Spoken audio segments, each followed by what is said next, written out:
Hello, everybody. It is me, We're here. Aaron, and Drew, my player. We are the Paper Dungeon, and this is a little bit of a one shot regarding the characters for Campaign 2, Oh specifically boy. Drew's character for Campaign 2. Yeah, it feels weird to say. I honestly, like, as you're doing the intro, I was still thinking campaign one in my head, and then you said two. I'm like, oh, that's right. We're at Oh, two oh, now. shoot, we've been doing this for like 4 years. Um, It isn't campaign one anymore. but yeah, we don't have any fancy schmancy stuff. We don't have any intros yet. Um, but this is build up at this point in time for the episode one premiere. This is like prologue one Yes. of campaign two, where you just get to see kind of what you're going to be dealing with in the main campaign in terms of characters. We did this for campaign one as well, but this is going to be a little bit different. You know, I'm a different DM than DJ is, so we'll be excited to kind of see how this turns out. Hopefully, it doesn't suck. Mhm. Um, are you good to go, Drew? I am as ready as I will be. Man, so am I. So let's get right into it.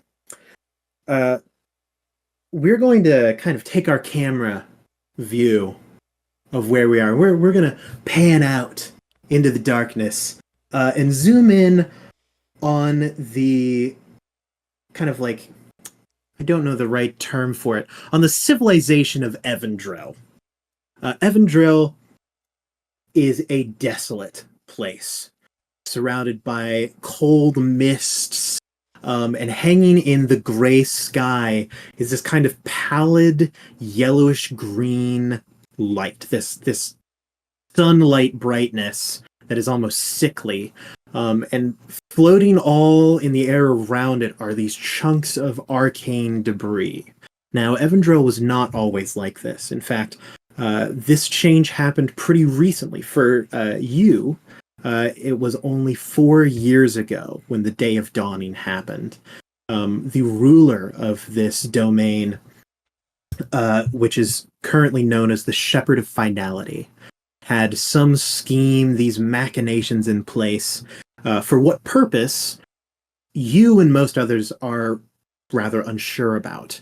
But on the Day of Dawning, a massive explosion, like a meteor, struck Evandrel, fully just destroying the keep of the Shepherd and launching the debris into the sky where it now orbits around that cold, dead star. The land itself was ravished. Those mists came in from the sides. Strange things began happening. Beasts stalked the forest, and people basically had to restructure their lives from the ground up. You especially. We are going to kind of take that broad camera, and we are going to zoom in on a small convent where you and your sister Anna are sleeping in one of the kind of spare rooms that they have for orphans and the homeless, where you are currently staying, much different from your once rather grand estate. Drew, as you wake up, could you kind of give a description of what your character is and give us your name, what you look like, kind of all that? Like, what exactly is happening this morning? Yeah. So, my character, I'm playing Taleth Wintermere. He is a just a human male, around 5'11". Uh, Pretty not a very big person. Not very muscular by any means, but fairly, it has some muscle on him. But wearing fairly nice attire, or what used to be very nice attire, but has since been well worn, is some of the few clothing that he has. Um, but well kept to the best of his abilities.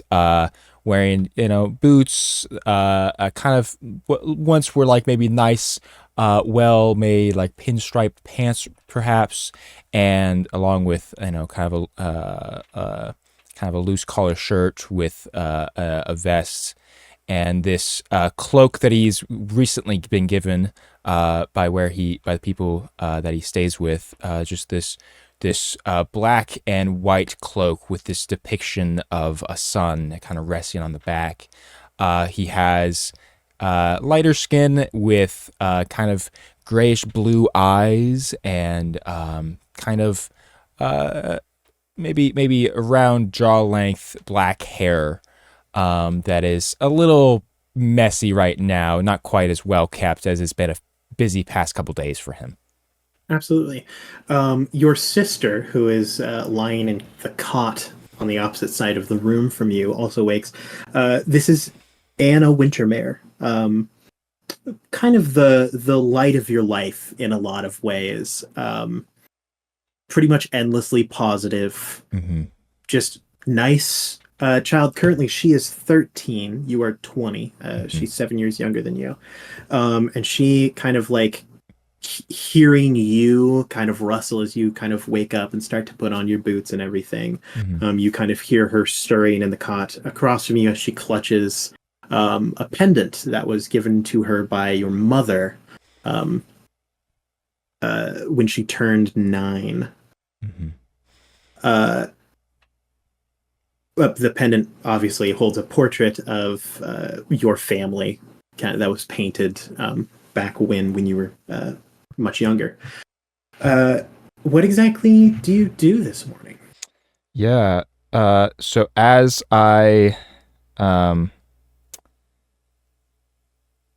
as I wake up and kind of begin to rub the sleep from my eyes, I will just kind of sit up and begin to put on my boots.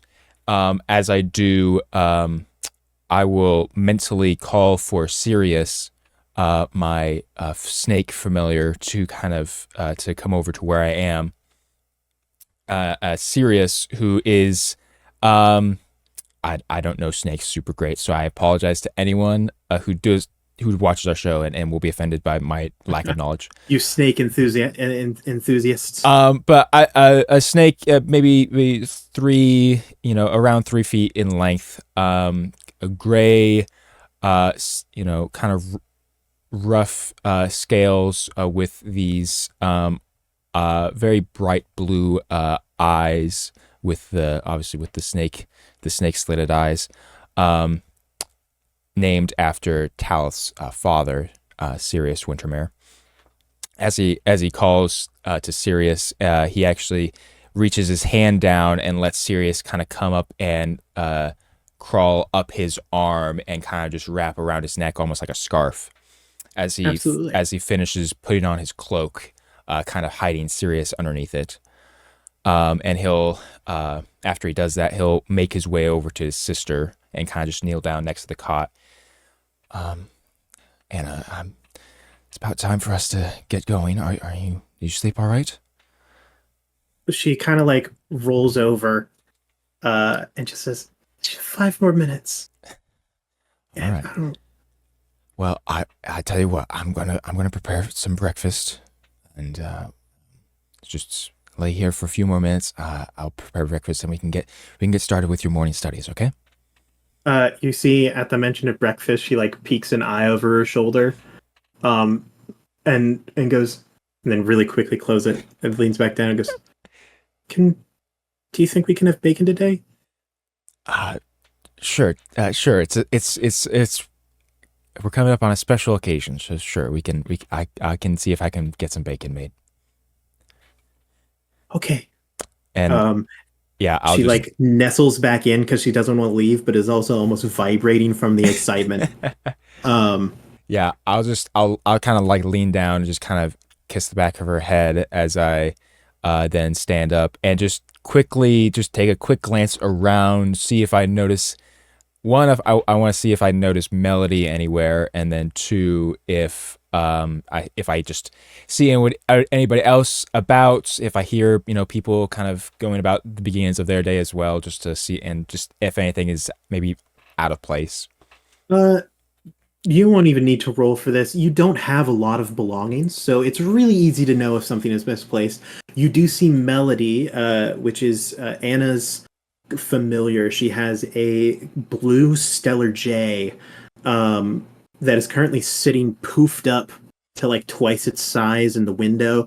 It's always cold, like cold in the mornings Hmm. in Evandrill. So it's just this perfectly round bird just in the windowsill. It is also just asleep. You know that it sleeps almost as hard as your sister does. Um, but yeah, everything seems in place. You can already hear the nuns and the friars going about their day. Always early risers here. Um, you wanted to start making some breakfast and everything? Yeah, so I'll just make my way out of where Anna and I's living chambers are, and just make my way down to the kitchen just to see if anyone else is already preparing some breakfast, and maybe if I can just help out with some of that, and just making sure that there's especially some bacon I made, and if not, he can start that up himself of making sure that that can be done. Absolutely. You head to the kitchens. Currently, there is someone in there who's cooking up uh, nuptials for the day. It is Sister Bernice. Sister Bernice is the nun in charge of the children that are currently here at the convent, as well as basically any orphans up until they're able to like start working and like move out of this place. She also runs the kind of like school that is on grounds for impoverished children.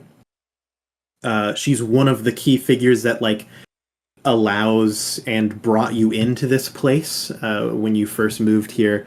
Absolute sweetheart. She is an elderly, a human, probably sitting around like 63-ish in Oh, age. okay. Yeah, she's That's up there. that's remarkable. Absolutely. She's a tough old bird. Um, Also, everyone knows that if anything were to happen to Sister Bernice, they would be torn apart by like hundreds of Oh, angry children. I have angry Um, orphans. like you don't mess with Sister Bernice. I That's love that. like the homeless adore her, and most people here in Evandril are homeless at the moment. So she has like basically her own little army of the impoverished to back her. And she Yeah. sees you come into the kitchen, and she says, "Oh well, hello there, Danny.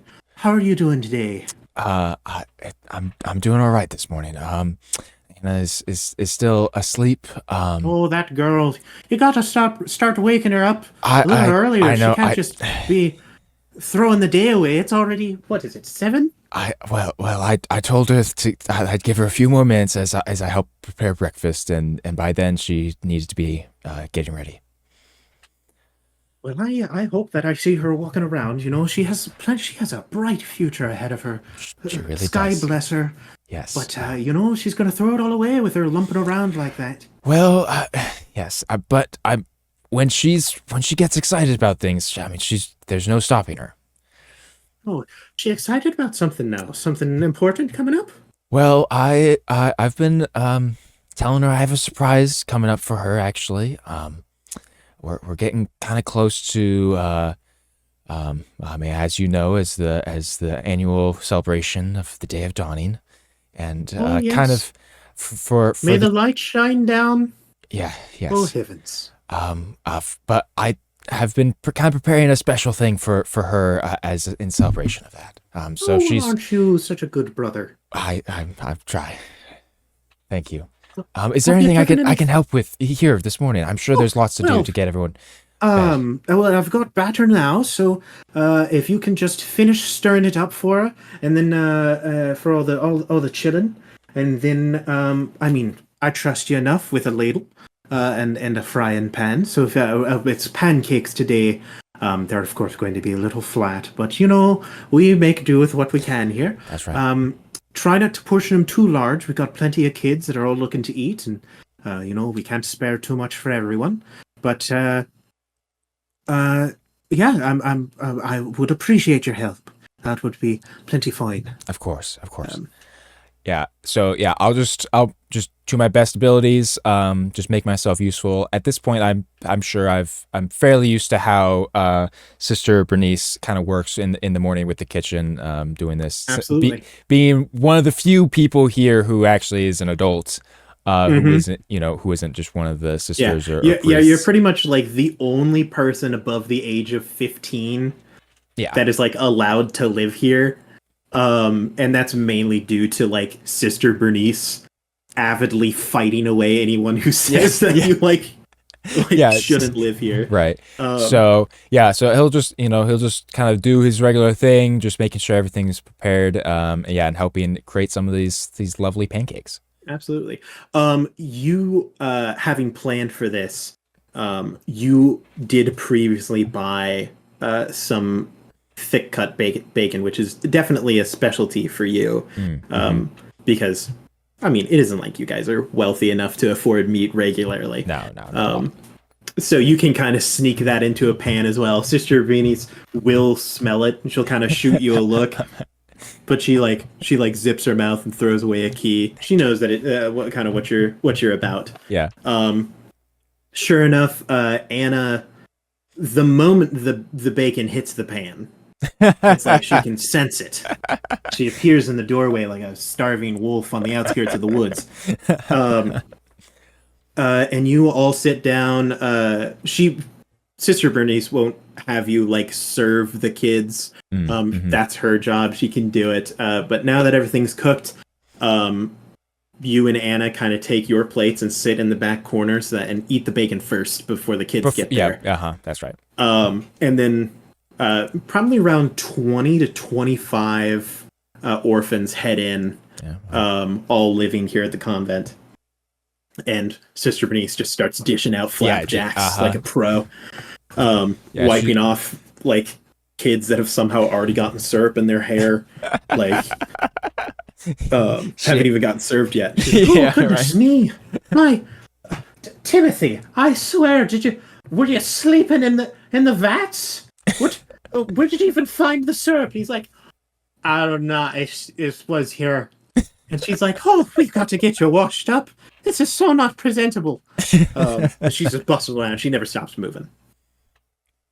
So yeah, you and Anna have a wonderful breakfast. Hmm. Um, what do you afterwards, or is there anything you want to talk about during the breakfast? Or Um, I think I mean the two of them would just have just have some kind of lighter mood, kind of small talk, just Mhm. kind of you know. She talks about what she did yesterday, which you already know because she tells you every night. Uh-huh. Yeah, and he Um, and he would probably, um, either make up or retell like one of his stories that he remembers reading about as a young boy that he loved, and just kind of trying his best just to keep the mood fairly lighthearted. Um, Absolutely. yeah, and then afterward, the two of them will actually make their way out of the church, and they'll go to nearby, just the not quite a library, but the closest thing that they have in this area to a library, just like a very, very humble kind of bookstore. And the two of them will just kind of go in and find a corner that they can just kind of have a little bit of quiet, that they can just take a little bit of time, just practicing some magic as Taleth is trying to teach her a few different spells, just to kind of get her going with some of that, as he knows that she too also has some affinity towards magic like he does. Absolutely. You actually the bookstore is ran also by the convent. It is like connected to the city enough that like this is one of their at one point in time was one of their main sources of income. It is obviously less so now because people are a lot less Yeah. prioritizing reading books when they're like in a post-apocalyptic situation, but they still maintain it and know that it's good to like keep like books safe and well taken care of. It is ran by Friar Kier, um, kind of a daughtery, like kind of just round. He's like a ball of a person, not very tall, maybe like 5'6". Um, another human who just he doesn't talk a whole lot. He knows that you guys come here to practice magic, which you can't tell if he approves or disapproves of, but he seems very neutral on. Yeah, feels just very Um, indifferent to our presence as yeah, a whole. he's like, as long as you don't burn down the bookstore, he just loves books. You're He right. doesn't. You two are not as much as concerned as like if you practice any fire magic, he'll kill you on the spot. He will revoke his vows. Uh-huh. Yeah, Like he'll murders on the table. he'll become an oathbreaker on the spot. Yeah. Yeah, I mean, you remember when you were a kid, like you lived close to this convent and you like snuck in with a candle one time. Mm-hmm. It was bad. Yeah, You were banned for years from uh-huh. this place. And he's still kind of like he'll see you every once Yeah, in a just while perk up his and you head. know that he sees the candle first before he sees you. Um, Yeah. but yeah, you go through your practice. Every time we come in, I was like, I really should just take the time to learn the light cantrip. You know, it's not that hard. I'm honestly Um, just too lazy. in response to that, you actually see that Anna kind of thinks to herself um, and actually produces the light cantrip. Wow. Oh. As she does that, and Taleth sees it's like kind of shocked for a moment. He kind of quickly looks over to the bookkeeper to make sure that he doesn't think that's another candle. You see the moment any light changes, like two big like owl eye spectacles whip around, completely like glared out by the light. But then he sees that it's just not producing any heat, and he just slowly fades back around Yeah, like yeah. Uh, back around the shelves. as he creeps back around, Talith will just kind of lean on the table and just kind of press a couple fingers to his head and use casting the message cantrip. We'll just send a message to Anna just across the table and say, "That's very impressive. Did you taught yourself how to do that?" I don't know if message She means that she can respond. reply. Yes. Sweet. She responds back. I mean, I figured that if the light in the sky is magic, that I could just do that, but like really small. That's very And good. so then I did. Yeah. He'll just speaking out loud again at this point. It's like that's very good, Anna. I mean, you remember that. As much as we look to the sky, we can also just look to ourselves too to use that same magic. Yeah. I mean, I just know how you do magic. And then I figured that I'd try that. And then it did. I mean, it's not anything fancy. It's just a little light. Like fire does the same thing, and you could just use a match for that. That is true. However, in a place like a bookstore.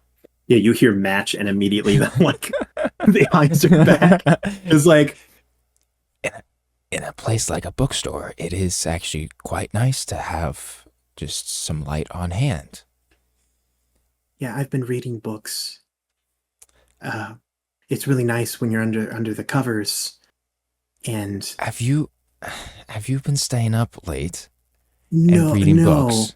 no. It's when well, so no, it's so when because the light's always up. Mm-hmm. I often will just go under the covers, but then it's too dark, Hmm.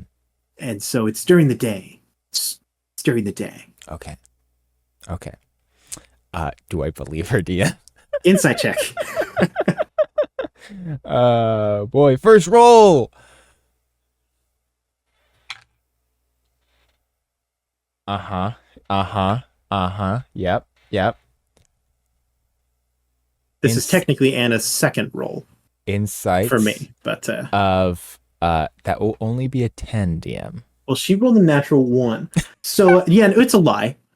It's for sure a lie. It's absolutely been at night. Where she like waits for you to fall asleep and you're breathing to steady, and then she like pulls out one of the like books that was given to her. They're basically, because you guys are a part of the convent, she is allowed to like rent a book Mm-hmm. monthly. Mm-hmm. And so yeah, so she's absolutely been staying up past her bedtime to read. Um, Shameful actions from a child. He Taleth will just kind of give a knowing glance and just kind of chuckle slightly and say, all right, well, but if you're gonna do it, just make sure you don't get caught by one of the sisters, because they will be much less happy with you than I am. All right. I I'm very stealthy. I would never get caught in the day, which is when I read the books. At that point, She Taleth winks. does just kind of laugh, actually. Um, Um, yeah, and so then they'll just, for the next probably hour or so, I would say, during the morning, just kind of go through a few different books that they have about different spells and arcane rituals and practices and kind of some of the fundamentals. They he will spend some time going through chapter 2 of Weave Theory 101. oh yeah, Um, yeah, by some wizard or whatever. I don't. it's crazy. Nobody knows I how mean, yeah, nobody's it's heard of the just of the author before, so they don't know how it got there. But it's and there somehow. it's let me tell you, it's a doozy. Yeah, Like it's pretty out there in terms of theories. yeah, Um, um, yeah, but for whatever reason, very well put together when it oh comes yeah, to arcane it knowledge. tracks. Yeah. It's just like poof. All Um, right, let's not go running before we learn to walk. All right. exactly. And after that, he'll take Anna back to the church, and tell her to keep reading up on some of her books while he's out. And I'll just say, so I have a few things to prepare today for the big celebration tomorrow. Okay, so I'll likely be gone most of the day. All right, but so please just try your best to stay out of any trouble. All right. I know you like to go exploring from time to time, but please, if you want to go somewhere, find Jacob or maybe find one of the sisters and see if they would be willing to go with you. But if you have to go outside the city, then come find me. Okay. It's fine. I'm supposed to be. Sister Bernice actually wants me to help her clean the chapel today, and so that's probably going to take a fair bit of work because no one ever cleans the chapel. So my Actually, day is going to be pretty full, I uh, think. something that can help with that, actually. And he'll kind of kneel down in front of her, and he'll just in the room just find just sweep his hand across the floor, which is probably pretty dirty and dusty to some extent, Hmm. and he'll just kind of hold up his palm, now covered in dust, and just kind of hold up his hands and just kind of give a slight gesture, and arcane energy will kind of twirl out from his fingertips towards his palm as he casts prestidigitation Hmm. and cleans off his palm in an instant. And so, if you And you do want, that to a whole room? I can't do it to a whole room, but it makes it a lot easier, because then you don't have to use the broom the whole time. All right, you can it's kind of like using the broom but with magic, and it's a little easier. All right, you don't have to kind of sweep your arms around so much. So here, last lesson for the morning. Yeah, yeah, Okay. yeah, yeah, yeah, So yeah. She puts on her spectacles. yeah, so he'll take his hands and her hands in his, and he'll kind of guide her through the gesture, and also try to explain kind of in terms of like the arcane equation, like how to feel the visualizing the equation in her mind, and then transferring that arcana into her hand as she does the gesture in order to cast the spell. Absolutely. Um, Both you and your sister are kind of like magical prodigies in a lot of way. Um, and so like you look into her eyes, she looks into yours. It's like staring into a well of untapped potential, really. Hmm. She picks it up remarkably quickly. Like it's like it's almost a little scary at times, your sister is. And that's coming from someone who is like also Yeah. a prodigy in Yeah. their own right. Uh-huh. Um, yeah, she seems absolutely enamored. She just starts cleaning things. Just bam, bam, bam, bam, just like throwing out prestige. She's like, just and it rapid doesn't fire. even. It just doesn't even cost anything. It's just like I don't get tired doing it. No. No. Yeah. This is the greatest thing ever. I never have to take another bath ever again.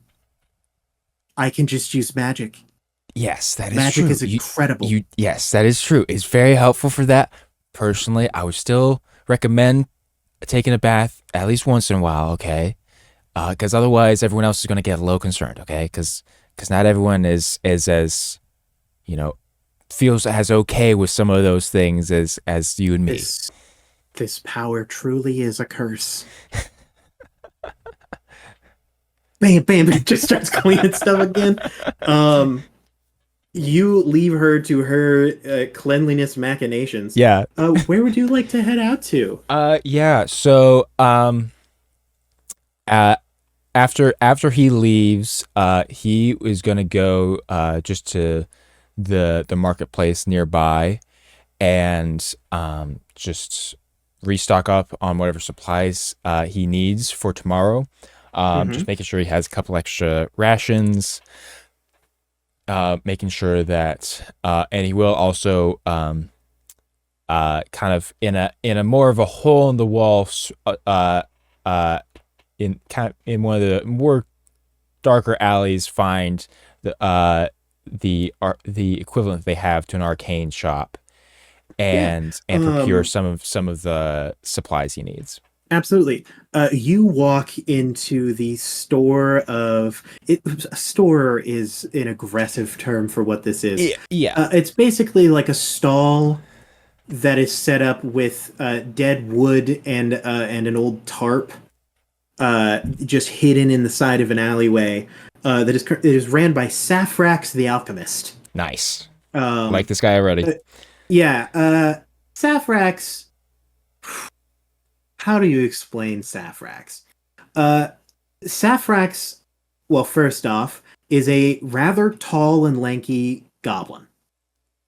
Um, pretty like it's hard to even tell at first glance because he's bundled up in like seven cloaks, Uh-huh. hanging loose around his body. He often drops and slip things out of his hands because it's hard for him to grab stuff because the cloaks cover where his hands are, so they're just loose hanging fabric, whereas he's like grabbing stuff. Mm-hmm. And his face is shadowed by the several cloaks. You can't tell if it's because he's trying to look mysterious, or because he's trying to hide his identity, or just because he really likes cloaks. Or all Um, three. but yeah, you've gotten to know Saphrax to an extent, and you walk in, he's like, "Yes, my favorite and only customer. How are you today, young man, young Sir Wintermere?" I'm doing well today, Saphrax. I'm glad to see the shop is still standing. Yes, it fell over in the rain last night. Oh, It was very wet. I'm terribly sorry about that. But good to see that you got it all figured out. Hopefully, nothing got damaged 20 in the rain. minutes only. That's And there was only one minor explosion. only one. All right. Well, I'm preparing for kind of a trip. I have a few arcane supplies that I would like to purchase, just kind of as a there's a new. He kind of like looks around, make sure that nobody else is lurking around. As Just Saphrax. as arcane practice is a little more frowned upon nowadays as it used to be. Mm-hmm. He kind of like takes a step further in and kind of leans in close and he says, I've been putting together a new ritual of sorts, Ooh. one that could allow for my sister and I to travel a good distance. Makes it easier for us. Make it easier for us to move here Transport to our goods, perhaps. yeah You could, transport ooh, some goods. you could set up a merchant business where you transfer goods between locales Yeah, while avoiding the dangers of the road. that's right. Put Yes. me in for 10%. Oh, you want okay. Sure. Yeah. Yes, I want in. Okay. This is a fantastic merchandising opportunity. The word of the Safrax Company. Their goods could be spread to so many people. Then again, who truly wants them? Well, if maybe if we got you connected with some of the people of the Yes. Hunters Yes. Guild, They scare me.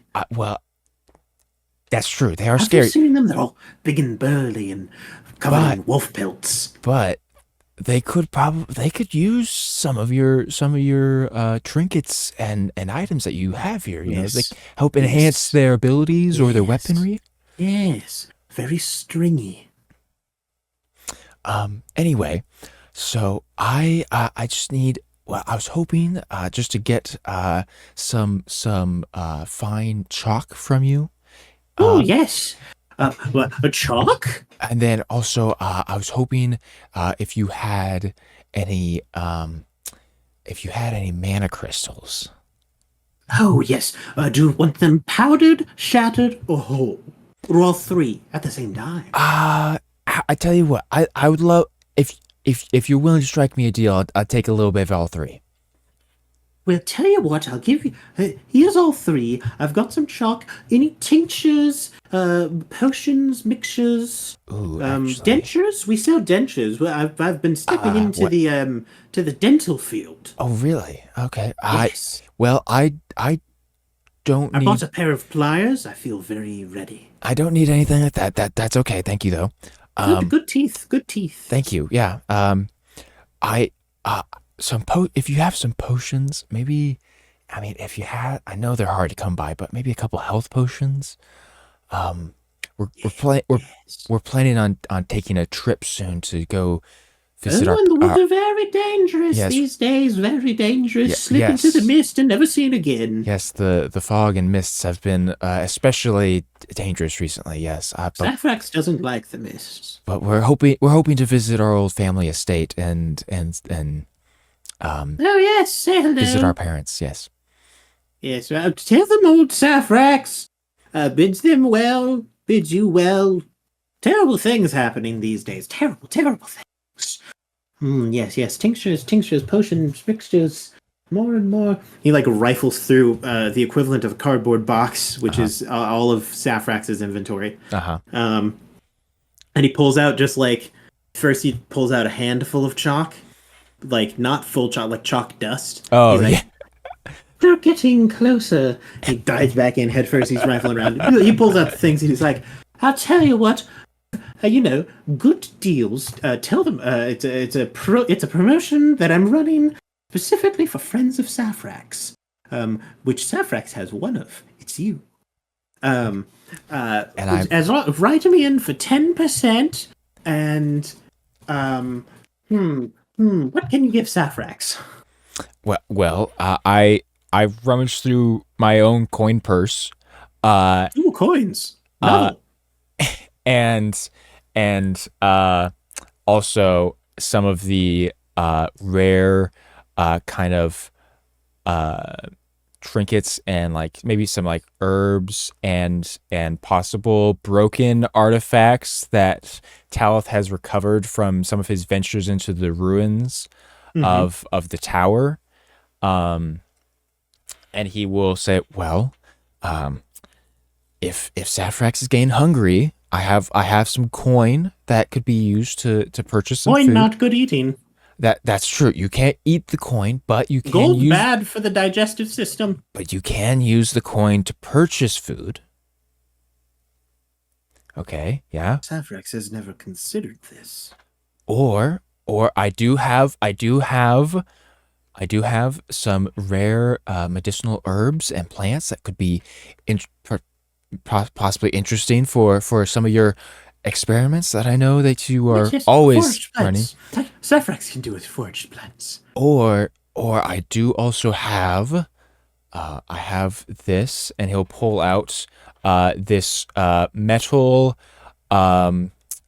what almost looks like an eye attached to some sort of stalk with a gear, and it's just in the core of the eye. There's just a very faint kind of pulsing blue light, and he'll say, Hmm. I recovered this actually from some of the ruins. Actually, just a few days ago, I was venturing around seeing if I could find anything. And I thought this was very peculiar, and I thought Saphrax might have some interest in it. Ooh, And he'll Saphrax does have interest. and I like glowing, pulsating blue lights. How did you know? he'll place it on the table. And Saphrax picks it up, he looks at it, and he goes, "All right, here's the deal. Promotional, friend of Saphrax. 10% in the merchandise travel business that will come to pass forever. Never pass up. Saphrax will never relinquish his deal, his percentage of stock. Very important. Remember to invest. Yes. Investments are good. Glowy blue light gear and one bundle of herbs. Also a copper, silver, and iron. Like the ways of old, I would say gold, but no one has any gold. And if you don't have the silver, that's fine too." Looking at his coin purse as his funds are running a bit low, as he's been purchasing a lot of extra supplies recently, he pulls out 2 copper coin and puts it on the table. It's perfect. This one's shiny, so it almost looks gold. Very good. Remember to polish your coins. Good coin maintenance is the mark of a gentleman. I love this guy, dude. Yes. I Saphrax loves you too. I will reach out a hand and say, "Well, Saphrax, it seems like we have a deal." He like pulls back like a foot of fabric to reveal his like long spindly fingers. Yeah.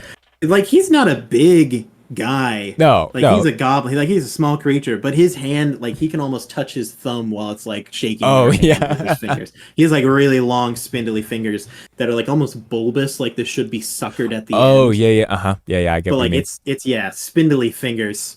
They kind of look like the Elder Wand in Harry Potter. Like Yeah, really big knuckles. Yeah, I know. That's his hands. Yeah. Man, what a freak, Saphrax. And we love him for it. Oh my goodness, what a hero. So yeah, after he kind of makes that trade and gets those supplies, he'll just briefly take a moment. I assume, and just inspect it myself just to make sure. Not that Saphrax would purposely, deceive me, but he's just want to check the quality of the goods myself. So he'll just take a moment and just inspect the chalk. It's looking good. Yep. Oh, take all the. You don't know where Saphrax gets his stuff. Yeah, how he gets his supplies. I've never seen him outside of the shop. Yeah. I mean, sometimes you don't even see him in the shop. But his base goods are good. Like the chalk is surprisingly high quality. Any like core components that you purchase are of acceptable standard. His potions are always a little on the fritz. Mm-hmm. They're just like uncorked bottles and like beakers and flasks just sitting there. So like it'll work, but like he mentioned that his stall collapsed in the rain last night. Yeah, so it's probably gonna taste a bit like rainwater. Yeah, it's gonna be a bit diluted. Yeah, but you do have a potion of healing. Okay, great. Just in a small vial that you have. As you leave the stall, you see kind of hanging out in the marketplace your friend Jacob Laster.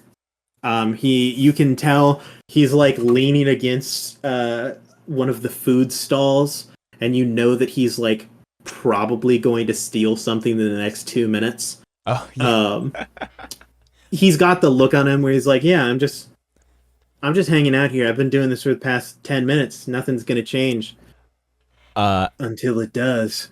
Look on his face. As I see him across the way, I will I'll cast message, and just and send a message to him across the way and say, if you're gonna take something, the apples are a bit unripened today. I'd go for one of the loaves of bread. He sends back and he goes, dude, you're thinking small. They've got a special on chicken skewers, fried up, ready to go. He'll again cast message at just literally just standing just a little bit outside of the he does not make eye shop. contact. He doesn't look for you. And he'll reply, the chicken skewers, huh? You know, there's a lot of eyes on those. The closer they're looking, the less they'll see. It's like magic, dog. All right. Well, what do you need me to do? He says, watch and learn. And he'll mosey on over to the stand where you do now see, they're chicken skewers, but like any chicken here is going to be questionable. Yeah, I mean, food in general always tastes a little off. Yeah, it's like stringy meat. It's not good. Yeah, it's pretty tough. But he kind of moseys on over. Jacob is the same age as you. He has darker skin than you, which is not hard to do because you're like paper white most of the time. Yeah, I'm pretty. He has kind of like an almond skin tone, messy black hair that kind of is a little curly and always sticks up. He always looks a little like he might go crazy at any point in time. Like he's got one of those real troublemaker looks to him. Yep. And always smooth, good conversationalist. Much more of a people person than you are too. You knew him for a while now, but you only really started to know him recently after you lost access to your home estate and everything. But he walks up to the stand and he actually just starts chatting to one of the people in the stand and gets into a conversation with the person selling as well. And in that distraction, you do see his hand like rest near where the skewers are, and then his hand turns over and two of them are gone. Oh, yeah. Okay. And he like pats the person he's talking to on the shoulder and walks back towards you. And then when he turns his hand back around, the two skewers appear in it, and he hands one to you, and he's like, "What did I say?" He'll take the skewer. That was very impressive, I will admit. Who's the best? You can say it. What's the name? You are the best, Jacob. You are the best. Thank you. I know. Honestly, is that a new trick? I haven't seen you do that before. Let's just say, I figured it out. Oh yeah. Just a little trick. It came to me in a dream. Let's say, I was just kind of thinking about. I mean, really nothing. And then I figured, hey, what if I was kind of thinking, how you are doing your whole thing, like we've been doing this whole thing, I've been thinking about it. Mm-hmm. It's like, if there is somewhere other than here, what if there's multiple places that are other than here, and why can't I just put things in that place and then take them out? And then I did that. Oh, all right. So, well, that seems like a really neat trick. You'll have to maybe we'll have to talk some more about it at some point. Oh, absolutely. Are you ready? Is there anything else you need to prepare for? I mean, me, you're like the planning, like you're the formula guy. I just kind of do stuff. Yeah. So like most of my planning, I'm good to go, right? Like okay. I'm doing pretty. Can you roll either roll an insight or tell me what your passive perception is? Maybe Okay. both, honestly. Okay. Um. Okay. Let's see. Passive perception. Passive perception is a 13. Okay. And then you said an insight check. Mm-hmm. Okay, that's not horrible. Insight would be a 15. 15. Um, yeah, I mean, Jacob is a talker for sure. You can tell that he is nervous, which is strange for Jacob. Jacob's very much a Mm-hmm. like a go with the flow type of guy. Sure. Um, you also know, whereas you are a wizard, Mm-hmm. Jacob is a sorcerer too. So he's not like lying to you. Like he does preparation and stuff, and he knows that magic needs things to work. But that also is kind of stipulation that's for most other people outside of him. Mm. Um, but it is weird to see him nervous. Uh, just by looking at him, though, you do notice that he is wearing a new shirt. Well, I do see that you at least updated your wardrobe for this trip of ours. He like looks down and he goes, yeah. Actually, I nicked it off of a fripper's cart. I don't know what that bag was doing, walking around with that in broad daylight. Um, Wow. then again, I Okay. mean, it is always kind of broad I daylight, mean, yeah. but Yeah. The light never leaves. oh yes, praise the light, you know. Yeah. All that fun stuff. Yep. Right. Okay. Well, I mean, I mean, are you sure? You seem just little extra energetic this morning. Nah, we're good. I mean, look, I know. It's Look, probably, I don't know, maybe something's in the water. well, look. There's probably something in I the mean, water. there is something definitely in the water, but I mean, we've done all the preparation we can. I mean, both of us have kind of looked at this, and well, I'm pretty confident this is gonna work.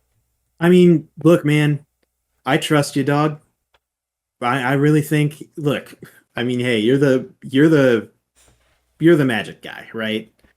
Like, if there's anyone that I would put my life on and trust in this situation, it's you, and I mean that. Um, how's Anna? She doing all right? Yeah, she's just staying at the convict today. She was helping getting some cleaning done, um, which is perfect. That just gives me enough time to make sure all of my final preparations are done, and then we can um, get out of here. Yeah, So gotcha. yeah, I just have I think one more place that I have to go to, and then we'll be ready. Yeah, I'm technically on the clock right now, so I should probably get back to my stuff. I've got a package to deliver for some rich bag. I don't even know. Um, but I'll stop by and see you tonight just to make sure that everything's all set and ready to go. So I'll catch up with you later. Yeah, yeah, Um, and hey, you know, looking forward to it. Let's get out of here, dog. yeah, yeah, for sure. Um, and Uh, he slips away into the crowd, and he's like moving yeah, just blend. smooth as an eel. Yeah, just blends in. Yeah. So after he goes, he'll be like, all right, feeling good, feeling good, and he'll just kind of,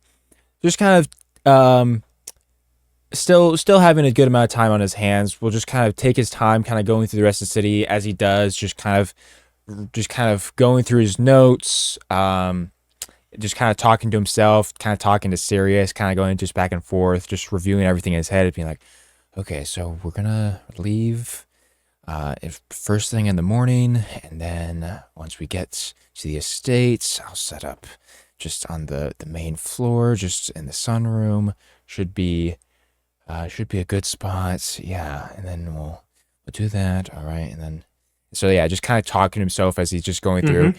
and as he begins to make his way a little further into the city, um, trying his best to just kind of blend in and stick to just kind of go with the flow, Yeah, not stick to stand the out, alleys. And not stand out by any means. And he's going to try and begin to make his way to the ruins, to just and try and keep out of the eyes of any of the guards who might try and stop Yeah. him. Can you roll stealth check for me? Gladly.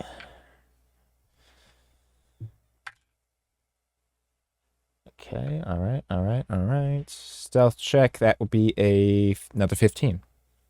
Ooh, 15. That's pretty solid. Um, you are walking along, slipping in and out of alleyways. There's basically a massive crater where the ruins of the keep of the shepherd are, and they are policed relatively heavily. Part of for safety reasons, part of it that the Order of Golden Light has kind of tabooed this area. Sure. And that religion has spread pretty aggressively, especially in this central city that you are in. You are almost spotted, but it is given some amount of relief in knowing that the officer on duty today is Officer Gaffney, who, out of guards that kind of patrol this area, he's even caught you once before and kind of like let you go through. He knew your father, and so he's always had a bit of a soft spot for your family. But yeah, you slip into the ruins. What would you like to do here? Yeah. So he's just since he has a decent amount of time on his hands that he can use, he's just gonna try and go to one of the ruins that he hasn't explored quite as much. Mostly just seeing if there's maybe any sort of last sort of artifacts that would potentially be interesting or helpful, or that he could study afterwards, after the ritual tomorrow. And then he would also take a little bit of time with the mana crystals and see if he can't kind of boost their charge, as it were. Absolutely. Can you roll an investigation check and an arcana check? Okay. Do the investigation first. Okay. Investigation. That would be a 16. 16. All right.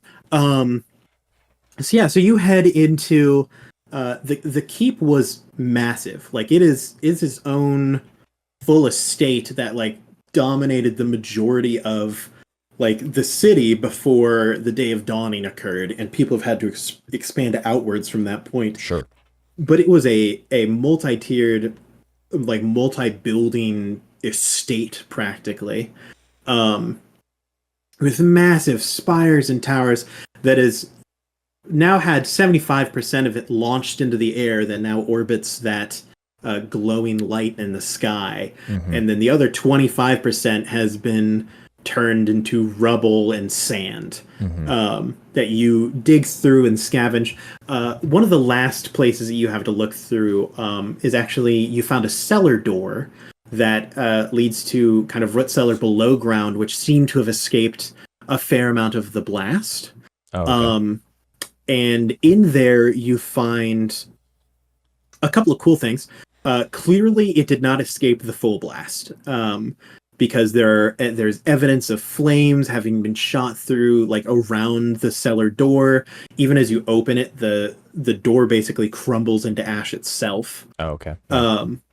It appears that at one point in time, this was a wine cellar, and you find an okay half-used notebook that appears to contain a listing of the wines that were in the cellar, the dates that they were like placed there and barreled, and like names of the vintages and so on and so forth. Sure. Most of the barrels have been shattered and broken. Same thing with the bottles, but you do find one prime bottle of red wine that is untouched, which is pretty valuable in this area, especially. Yeah. He will is for a moment his eyes will kind of just widen for a moment, as just shocked that there's something like this here still, and he'll make his way over to and pick up the bottle very carefully and just kind of inspect it closely before putting it into his satchel. And he'll make a brief remark. Oh, look at this, Sirius. Maybe luck is on our side today. And yeah, That's your snake. yeah, and then he'll put the bottle away, and yeah, just keep looking around a little bit, and then if there's nothing else that he finds, he'll just make his way kind of out and further just into the crater itself, kind of between some of the ruins, and just kind of looking up at the floating remnants of the tower. Absolutely. And as he does, he'll pull out one of the full one of the I should with the non-shattered mana crystals, and just kind of hold them in his hand, and kind of just hold them up, and just kind of close his eyes as he just starts to kind of just very carefully just move his hand around and just kind of try to see if he can't sense any arcana just kind of just floating around this area that he can't siphon a little bit more power into these crystals to see if he can't get a little more out of them. Hit me with that arcana check. Yes. Ooh, okay. All right. Yeah. Yeah. That will be a 24 DM. 24. Absolutely. This entire area is practically irradiated with like magical lingering effects. Half of them make you feel sick when you really focus on them. Like, the magic that was used here was not positive or life-bringing. It is like sickening to feel. It feels oily almost to your perception, but that doesn't mean that it's not strong. And you are absolutely able to like charge up these crystals with magical essence to be used in your ritual tomorrow. Is there anything else that you'd like to do? You spent a fair amount of time, and it's starting to approach evening. The sun is beginning to head down. Well, I say that. The sun is not beginning to head down because it doesn't do that. But you know that it's approaching evening. Yeah. The bells are ringing, so on and so forth. Yeah. So after he does that, he'll just honestly just find just kind of a corner. It's just someplace kind of well-ish hidden, not like in a spot that wouldn't be obvious that he's just hanging around there. So somebody like, in one of the guard towers wouldn't be able to see him. So it's just somewhere like in the ruins. He'll just kind of sit just for a few minutes and just kind of try his best to compose himself. As he's kind of been really focusing on all the things that he needs to do to prepare, trying to keep a confident kind of visage to hit, on the exterior for both to Jacob and to Anna. But kind of in this place, in a place that he's actually oddly comfortable in, despite some of the horrible history of this spot, just kind of sits and just kind of almost meditates as he just tries to compose himself and just kind of get a good grasp on his nerves as he's just thinking about all the things that's gone into this ritual, and all the things that needs to go right, and just hoping that that there isn't anything that he's missed, and that all of his calculations are correct, and that they'll actually be able to pull it off. Yeah. After that he'll make his way. You're sitting in this meditative stance, and as you kind of pick yourself up to head out, as you are like turning one of the corners, you feel a tap on your shoulder of a billy club, and Officer Gaffney is behind you, and he goes, "Boy, it's a little late for you to be running around these parts. Doing all right there, son?" Sorry, Gaffney. Just lost in thought. Big day tomorrow. Just yeah, day of the dawning. It's been, well, I mean, I suppose it's been a year since the last one. Yeah, that's right. Always seems to come around in that cycle, right? Yeah. Oof. Um, Time, right? but Now, how's your sister doing? Is everything all right with her? yeah, doing all right. Yeah. She's kind of excited and nervous. I've kind of told her that I have a surprise for her for tomorrow. So I've just been trying to make sure everything's ready for that. And Yeah. Well, take good care of her. I know your parents are good folks, and they'd want you to turn out well. thank you, thank you. Yeah, and be careful walking around. Bloodied Rose has been picking up activity recently. Oh, okay. Quite a bit of movement. Don't go wandering in the streets. Keep a good eye on your sister.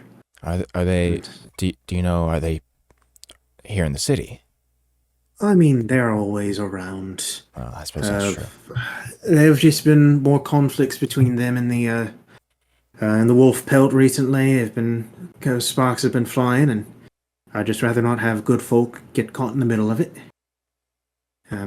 We're trying to keep a lid on it, but I mean, you know how it is with all the golden light fellows running around saying that they found God and they can show him to you, and then the wolf pelt hardly say a thing and ready to shoot first, ask questions later.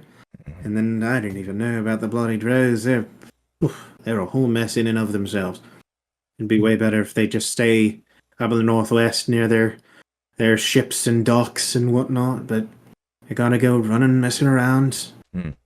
But look, as long as you stay plenty clear from them, and you know, as I said, I would say that it's getting dark, but it doesn't do that too much anymore. Just rubble moves a bit more in front of the sun. Yes. Well, I mean, it does always seem to. You always still feel it when it's about that time. Yeah, it's your internal clock. Isn't that a crazy thing? Yes. But all right. Well, yeah. I'll start. I'll make my way. Yeah. Stay safe. Thank you. You know, and careful. I don't want you running around. Who knows what this crazy magic could do to you? I don't want you growing a second, third arm. I don't even know. Another eye, losing all your hair. Who knows? Yeah, or yeah. Fourth belly button. Yeah, something crazy for sure. Yep. You know, the magic does messed up things to people. A fourth belly button. I didn't know how many belly buttons you have. I wasn't there. Get along now. Yeah. Kids these days always questioning their elders. Yeah, kind of laughing to himself. Yeah, Taleth will get up and start making his way back. He does pause you and say, "Actually, hold on." And he reaches into a bag and he pulls out a pair of biscuits and he says, "One for you, one for your sister. Don't let that troublemaker have any of it. It's not for Jacob. When he stops getting into trouble, he can have a biscuit from the missus." She says hello. Thank you. This is very kind. Thank you. Absolutely. And take care of yourself. Take care of your sister. Take care of Jacob. He needs it. Yeah, always getting into trouble. That boy. Anyway, I'm already late on patrol. I'd best get back. Yes. Take care. Yes. Good seeing you. Yes, good seeing you too. Yeah.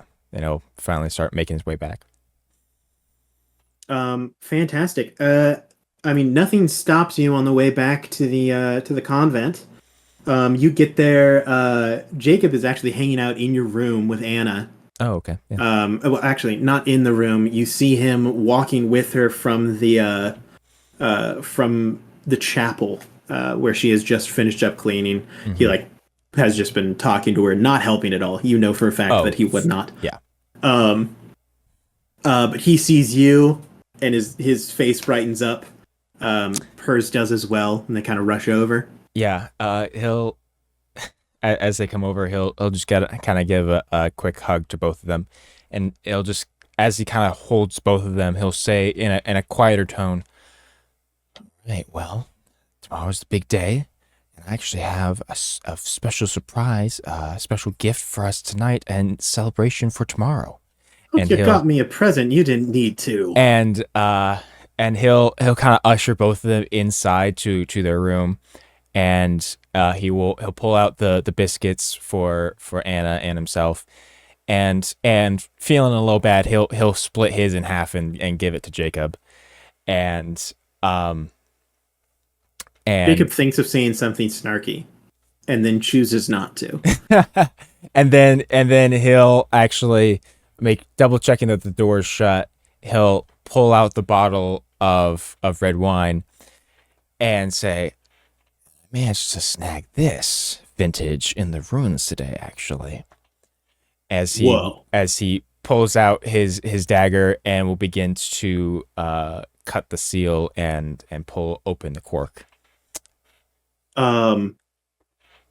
Jacob is elated. He looks at it and he's like, and you didn't even have to like rob someone for this, like you just found it. I found it in an old wine cellar in the ruins. Found it in a wine cellar. Why do I not go to these ruins with you? Like I don't know. Well, I know why. It's because they're lame and just a bunch of rocks. Well, but that was before. You mean to tell me how have you been holding out on me? Does this happen? I mean, I haven't found wine before, but Okay, I've well told maybe you that was. I'm just gonna assume, because here's the thing: if I learn that there's just stockfuls of wine, I might not want to leave. Well, this was the last bottle that I found, so okay, so we're just gonna assume that that's the last that's bottle the last in one. the entire ruins. And you see Anna looks at you and she goes, "I feel like I'm missing. Is it really that big of a deal?" Don't worry. You don't need to worry about this. I have something. You could just drink some water. Well, wait, no, wait, hold on. No, wait, hold. You don't just get to leave me out of this. Well, okay. He like looks to Jacob, looks to the door, makes sure that none of the nuns are. Jacob looks at you and is like, I mean, I first started drinking when I was like 10. Yeah, he's so like, you know as what, far as you're I'm bad concerned, influence. It's like she's late, and she's okay. like, "What do you mean that? Okay, wait, what? Hold on. Okay, What is this? You probably won't like it. It probably will taste bad to you, but you can have a little No, I sip. think Okay, it'll probably be great. Whatever it is, you guys seem really excited about it. And he'll find like 3 cups from somewhere, and just and pour them each a little bit and a very little bit, and as you're pouring them all into glasses and everything, you see Anna kind of like brighten up, and she's like, "This is a celebration." And she like reaches into her pocket. You know that she's going for her locket. So that way, kind of in her mind, whenever there's a celebration, she likes your parents to be with you. Mm-hmm. And as she's like reaching in, you see her face get like more and more panicked. And she goes, "I don't." She's like, look, she pats you. She like looking around the room, and she's like, I don't. Taleth, I don't know where mom and dad are. Okay. He just kind of takes a quick just glance around the room, and I assume he doesn't notice anything in the room that they're in right now. Not in the room. It's pretty bare bones in here. Jacob speaks up and he goes, "Did you take it off while you were cleaning or anything, or maybe it's in the chapel?" She's like, I mean, I never take it out. Maybe it fell out of my pocket. And he looks at you and he's like, "Hey, man, you keep pouring, set everything up. I'll go help her find her locket. Don't drink it without me, because first of all, if you leave me here with it, I will." Yes, you. Yeah, that's right. Yeah, you will. So don't worry. I've got some tricks. She was showing me she can make light already. Like, that's pretty rad. She showed me that today. Yeah. Between the two of us, we'll have it like that. It'll be great. I'm sure you guys will. Yeah. So, hey, you're currently, Anna is like shaking, like panicking. He'll look to Anna and be like, "It's all right. Hey, it's all right. It's somewhere here on the grounds, right? Because you were here all day. Okay, don't worry. Yeah, okay. Melody can help you search. Okay. Yeah. Yeah, she's got a good eye. Let's just go.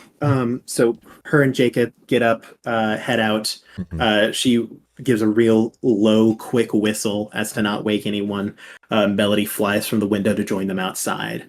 And they disappear. I assume that you just finish. You pour some glasses and wait from. The waiting takes a little bit. You start. It's like 5 minutes. Then it hits 10 minutes, and then it hits 15 minutes, and it's like a 2-minute walk to the chapel. And you have not heard back from them at all. Yeah, he's just kind of just been sitting there, just kind of kind of kicked back a little bit, and he's just, but slowly as more and more time, he's just been like sitting up a little more, and it eventually starts nearing the 20-minute mark. Yeah, like and Melody flies to the window. Oh, okay. Yeah, and by this Melody point, like he's starts like just pacing chirping around at you. And he'll see her at the window, and he'll quickly come over and open the window, and say, what's going on? What happened? Melody like turns and like points like the direction. She's like a pointing dog. Okay. Like, points the direction of the chapel. Starts just like. Yeah, it's just start chirping. Yeah. So Taleth, real quick, we'll just kind of a little concerned and confused. We'll quick throw on his cloak again, and pick up Sirius, and then he's just going to climb through the window. Sweet. You just vault your way through the window. You're on the first story, so you're not going to fall that far. You just slide through, head on down. The chapel's like a 2-minute walk, so you're able to get there pretty quickly. Yeah. Before you even get to the chapel, though, you see kind of in a heap on the side of the road, you see the unconscious body of Jacob. Immediately just runs over and checks to see if he's alive, conscious, what's going on. Yeah, you shake him and he kind of like comes out of it a little. Jacob, you see that he has what happened? What happened? Massive where's lump Anna? On the side of his head. He opens his eyes and he's like, man, I think it was like 2 or 3 people. They came over, grabbed her, and whacked me on the head. I'm sorry, man. Who? They look like Bloodied Rose, man. Okay. Right. Golly. Do you know what direction they went? I mean, they probably went towards the lighthouse overlooking the lake. They've been spending a bit of time there. Okay. I've heard. Okay, right. So that's probably where they went. Okay. I'm sorry, man. No, it's all right. It's all right. We can figure this out. Yeah. Okay. He sits up. He pulls out a little water skin and starts drinking it. Yeah, and Taleth will help Jacob to his feet. Man, whoever that was had a mean hook. Yeah, he'll take just a moment and just see, does it look bad, or is just gonna give him like a goose egg?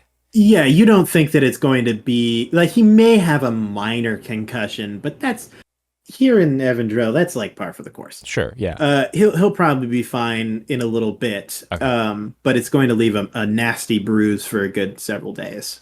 Okay. He'll kind of in a moment be like, "Oh, wait a second," and he'll turn to Melody and say, Melody, did you see what happened? Can you lead us?" Melody nods and then pointers her way. Okay. It is towards the direction of the old lighthouse on the lake. Okay. Mind you, the lake in this situation is called the lake. It's a sea in its own right. It is like a Great Lake size kind of situation. Yeah, it's big. Okay. Like Sea of Galilee type deal. Okay. I don't know if that's accurate. Okay. Yeah. Taleth will just be like, "All right. Are you Jacob? Are you good? We got to go." Yeah, man. I got some water in me. That one's gonna have to wait. Yeah, let's go. Okay. Yeah. Let's get her. Yeah, and we'll just we'll start making our way, I guess. Absolutely. You forge through the darkness. You are aware that the Bloodied Rose does have kind of a bit of an outpost in this lighthouse. the Bloodied Rose is a criminal group that has its fingers in a lot of pies. Basically, they are ran by a woman named Thalia, who their main headquarters is to the northwest. They live on the coast of Evandrel, but they have outposts pretty much all throughout the region. Okay. They are very widespread, and they're not liked to be clear. They get into a lot of fights with the Order of Golden Light, the religious order that kind of spread after the Day of Dawning, as well as the Wolf Pelt, which is a guild or group of hunters that patrols the wilderness and keeps the roads safe for the merchants and everything. They get into fights all the time over territory or just barroom brawls, gang wars, all sorts of things. Mm-hmm. A nasty group. As you approach the lighthouse has 4 levels to it. Oh, okay. You know that they have a perimeter of around 100 feet, give or take, that is watched pretty avidly by scouts and just lookouts that are spread throughout the surrounding area. But as you approach, Jacob turns to you and he's like, "Hey, man,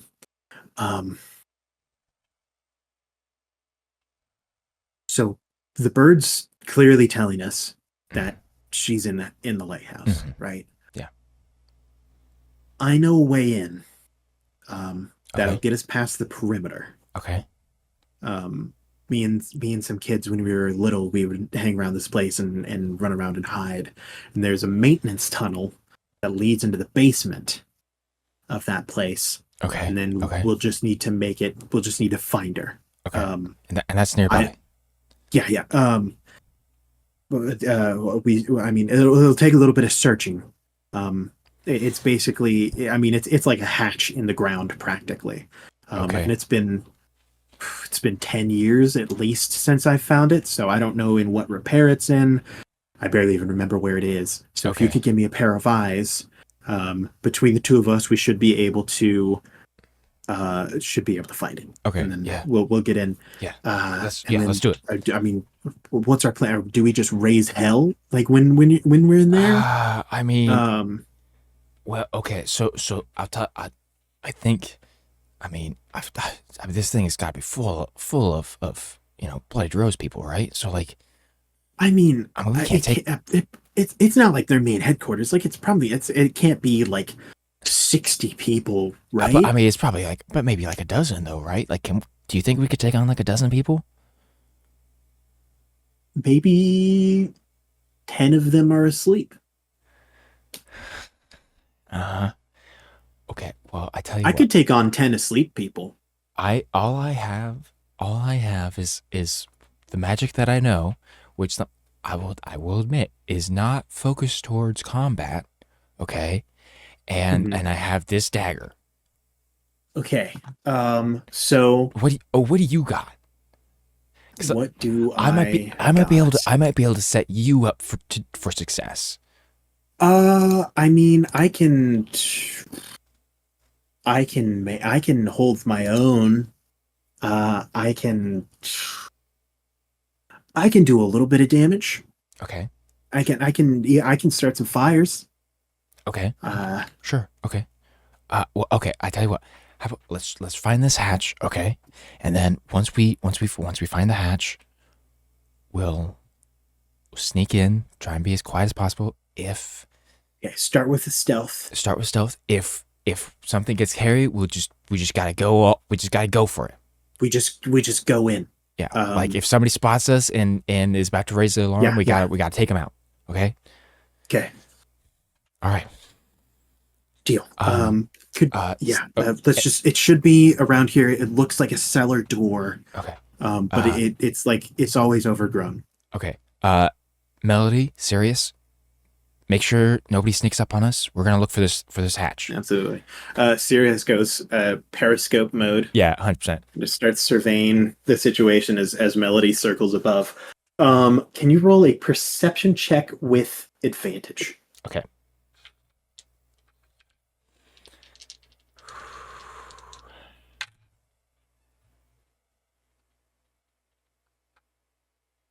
Okay. Okay. Perception check with advantage is going to be at 19. A 19. Okay. Um, yeah, you do. Between the two of you, kind of search around quietly. There isn't really like so the way that light works here in Evandrill, because I haven't actually explained it, is it's always relatively light out Mm-hmm. because the sun like doesn't move. Like this Mm-hmm. ball of light is ever there, but it does get darker and lighter. Um, at times it isn't consistent. Like you can't keep track of the days with it, Mm-hmm. but at some point in time of the day, a majority of the debris will be in between you and the sun, and so it Mm-hmm. gets shadier. And it's Mm-hmm. at that point in time, which is helpful for you because you're trying to be semi-stealthy. Right. So it's kind of an evening light, a dusk-esque feel to it. Sure. Um, and you in this kind of half light do manage to find a tangled up door that between you and Jacob you manage to like pry the weeds away and wrench it open. And as you're heading in, you do notice it looks like a chain hanging from Jacob's back pocket. And he goes, "Hey man, we gotta go, but like real quiet from here on, right?" Okay. Sure. Sure. Yeah. He's just spotting that chain. I don't know if I noticed anything in a quick glance aside from just seeing that the chain's there. But it's like I haven't seen that on his person before, right? Like No, like hooked onto like his no. back pocket or I something. mean, he doesn't carry any jewelry with him. Okay. Like his family isn't poor, but they aren't wealthy, and Okay. like jewelry is not a necessity right now. And it's just like hanging out his waist or something. No, it's just sticking out of his pocket, just the trail end of a chain. Is it? Oh, okay, okay, yeah. I see what you're saying now. Um, does it look? Does the chain itself seem to be the same coloration as the chain of the locket? Yes. Um, he'll actually put his hand on Jacob's shoulder for a moment and say, hold on, before we go in, and Yeah. he'll kind of point to the chain. You guys found the locket before you were taken? Yeah. I sorry, I didn't bring it up because I didn't think it was important. That's when I got us. I must have fallen out of her pocket on the way either to or from there, and so like she went over to grab it, and then they came over, Okay. socked her, and then I carried her away. I didn't think to. No, it's all right. Here, I'll take it. I'll take it though. Yeah, absolutely. And yeah, and And he'll he hands it to you. he'll take it and open it for a moment and look at the two pictures, and then from his pocket he'll pull out like just kind of the smallest of the mana crystals that he got earlier today, and Mhm. he'll just kind of put it in the locket and close it, and then put the locket Absolutely. on Fantastic. and kind You of guys tuck it beneath his clothes that way it doesn't make too much noise. absolutely. You guys head through the maintenance tunnel. That is in terrible disrepair. Very clearly, people don't know about it or use it. Like the word maintenance tunnel is incredibly ironic in this circumstance. Because the tunnel needs maintenance.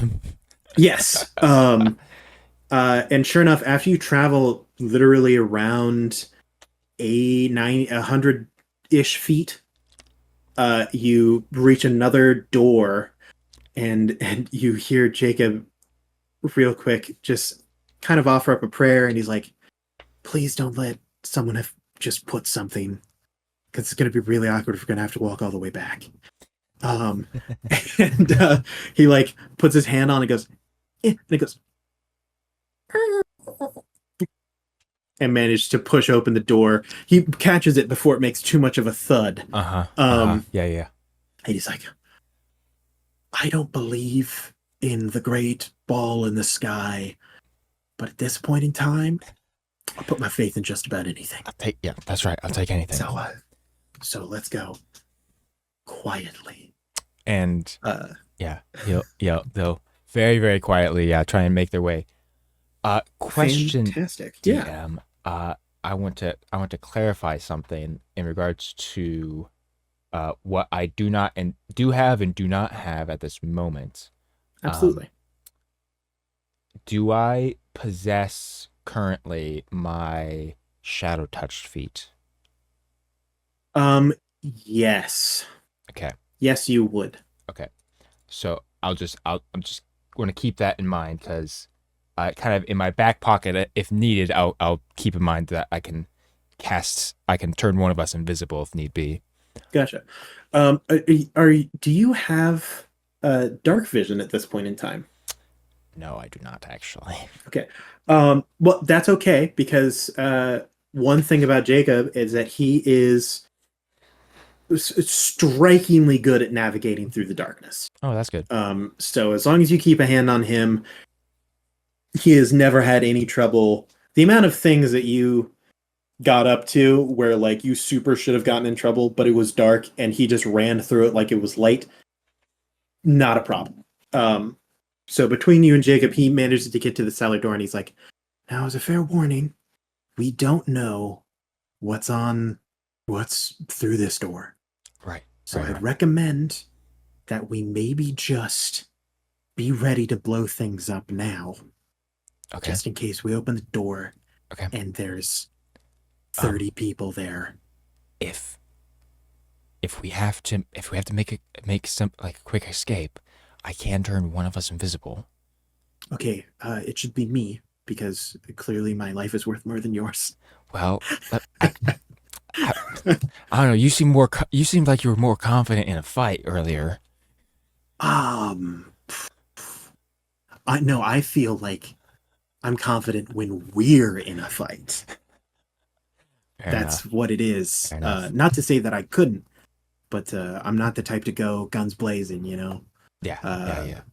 Okay. like I'd rather I'm gonna fight a fight that I live through. Yeah, yeah. That's Okay, the yeah. okay. So I could take them all, but I'd probably have to sacrifice myself, and Yeah, we yeah, wouldn't want that that. would Yeah. that would be messed up. So Uh, you ready? let's do it. Okay. He opens up the door into a 60-foot room. There's no one currently in here. It's actually a very spacious open room. There's a Okay. Okay. big Yeah. Great. Great. central Great. pillar. And you can see the stairs that kind of spiral up towards the second floor. This floor appears to be kind of a meeting room and hangout space. Uh, it's been turned into a hangout space. You can see empty bottles of liquor and stuff on the ground, Mm-hmm. just trash thrown everywhere. Very clearly, they don't focus on cleanliness very much. And you can see through the window. You can see the like shadow of a guard to the front door. Oh. Okay. But their back is to you. They are not in the room with you. They are outside, just Okay. watching the entrance, basically. Yeah. So keeping crouched down low. Uh he'll kind of mutter beneath his breath and send a message to Jacob, pointing out the guard. Just say, "Okay, so it looks like we got a guard at the front door, but he doesn't seem to have noticed us. So let's just try and keep quiet and get to the next. See if there's anything in this room, and then move on." And he'll just Sounds good. Um, we just find her, go back through the maintenance, leave. That's the perfect plan. Nothing can go wrong. and Sweet. and so as they're making their way across this room to the next doorway, um, Taleth is going to look around just to see if he spots like any keys or like maybe even like some sort of like important document or map that might provide some insight as to like their movements and where they might be, Yeah. and like Uh, if there's a spot to roll avoid. a roll an investigation check for me Okay. to search for clues.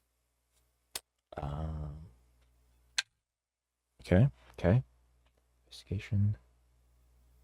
That'll be a 19. Sweet. You find in kind of like a pile of papers that have just been left on the floor. They look like letters and correspondence from other groups.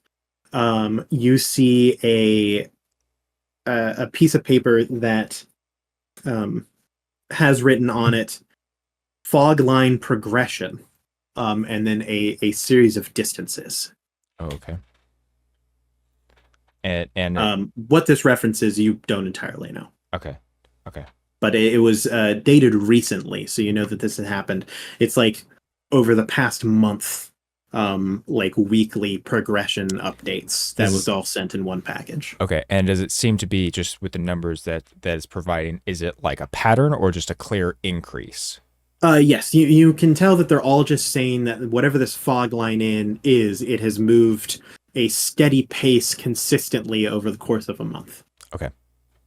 Okay. Yeah. And then it doesn't spot any sort of keys or anything like that. Nope. Just around. Nothing. There's no convenient chest in a corner that opens up and has like a big boss key in it or anything. Yeah, yeah. Or any keys that would maybe for like some shackles or anything like that. Yep. Okay, yeah. Open shackles or anything. Keep moving on then. You head up the stairs. Can you roll a stealth check for me? I'll have Jacob roll one as well. Okay, hey, that's good, because I've been rolling a real bad recently. So that's a good change of pace. That's helpful for you. All right. Stealth check. Oof. That's not fantastic. And 6. is Jacob leading the way, or are you leading the way? Probably Jacob, since he can see. Yeah, probably. What did you say was that number? I've 6. 6. Okay, so you're not skilled. I'm not doing great. You're like I rolled real bad. Jacob got like an 18, so he's like, just like an eel, like he was in the city streets earlier, just sliding up these stairs. Every step that you take hits a creaky board, which is not surprising because all the boards are creaky. In fact, it's just really impressive that Jacob isn't. Like somehow he's making a building that always makes noise make no noise. Just that good. Absolutely. I mean, hey, that's Jacob, I like to just like maybe Taleth is just like he's still thinking back to those notes that he saw about the fog. And he's like, what could that mean? So he's just kind of distracted. So he's like his footfalls. He's just walking up the stairs. Yeah, he's not quite being as careful as he should be. Jacob like looks back at you and he's like, oh, sorry. Yeah, I rolled a 2 on die, by the way, gentlemen. Oof, that's rough, buddy. Yeah, it was bad. At least it wasn't a 1 though. That is true, right?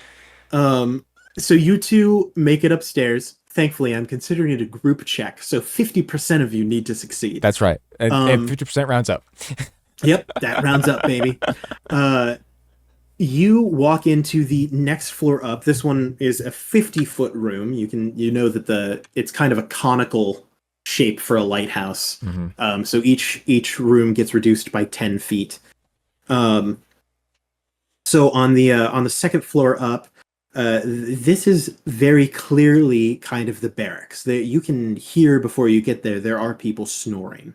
Okay. And as you kind of like peek your head in through the door, as you reach the top of the stairs, you see laid out on cots, on mattresses, on just blankets on the floor.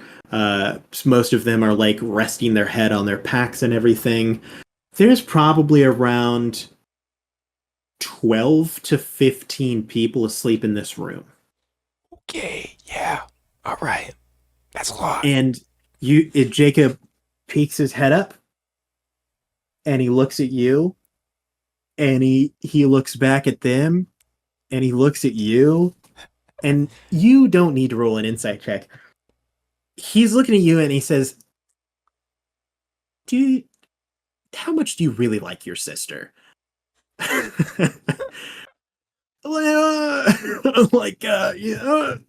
In his head he'll hear, we are not turning back now. Come on, they're all asleep. It's fine.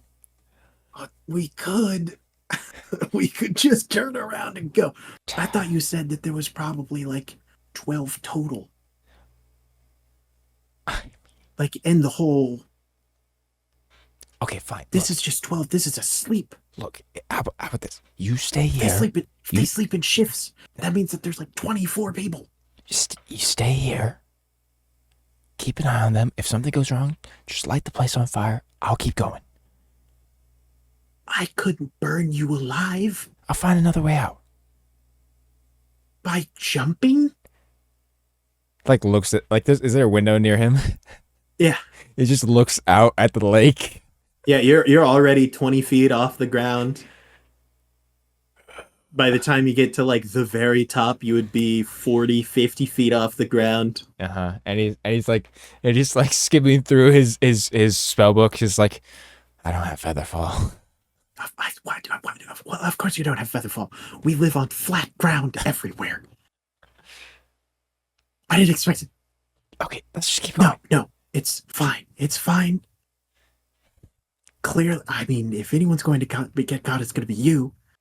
Because apparently you don't know how to walk quietly. I'll just turn invisible. Okay, not invisible. Well, Why did we never steal stuff with this? Why did you not tell me about this? It's You know how many people we could have robbed? I think it's more like a recent thing. I can't do it very much. Can't do it very much. Any at all is more than... We'll talk about this later. Yeah. Keep making the way up. Yeah, so I'll need another stealth check for this floor. Okay. DC's a bit higher because there's actually people here. I'll just let you know that. Uh-huh.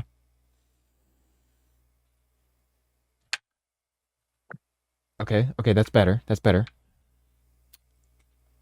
That would be 14. 14, fantastic. You make it. It's like tiptoeing over like a person here and there. You slide around someone. Yeah, at this someone point, turns over in their sleep. I'm like, starting to almost match hits you. Jacob and his footfalls, Mhm. just being like, Yep. Between the two of you, you stealth across the room. And you're so deep in a trance that for a second you don't even realize that you're no longer behind Jacob. You make it to the end of the room. You look back. You realize that Jacob's got distracted because one of the people on the ground has what appears to be a pocket watch made of silver. And he's like perched over. He's looking at it. Taleth he just sees this and he looks at Melody and Sirius as they're both like on either shoulder, and he's just like, Melody shakes their head. yeah. And he looks at you, and he's like, I know. But as he goes to step away from the guy turns over and like hits him in the thigh with his hand, and Jacob doesn't move for a second. And you hear the guy start to like mutter, and Jacob looks at you and just mouths, "Go." And he'll just slowly start to back away, turn around, and start making his way back up the stairs. You head up the stairs. Jacob's going to figure his way out of this situation in the background. The next floor has been mainly converted into a storage room and a makeshift prison of sorts. Okay. There are some like crude bars set up. And there are people in them. Can you roll a perception check for me real quick? Because I know that you're going to search. I am. Perception check. That's that would be a dirty 20. A dirty 20. Most of them actually don't contain people. There like aren't a lot of cells. There's like 3. Okay. You give a quick once over. The first thing, Anna is not any of these cells. Okay. But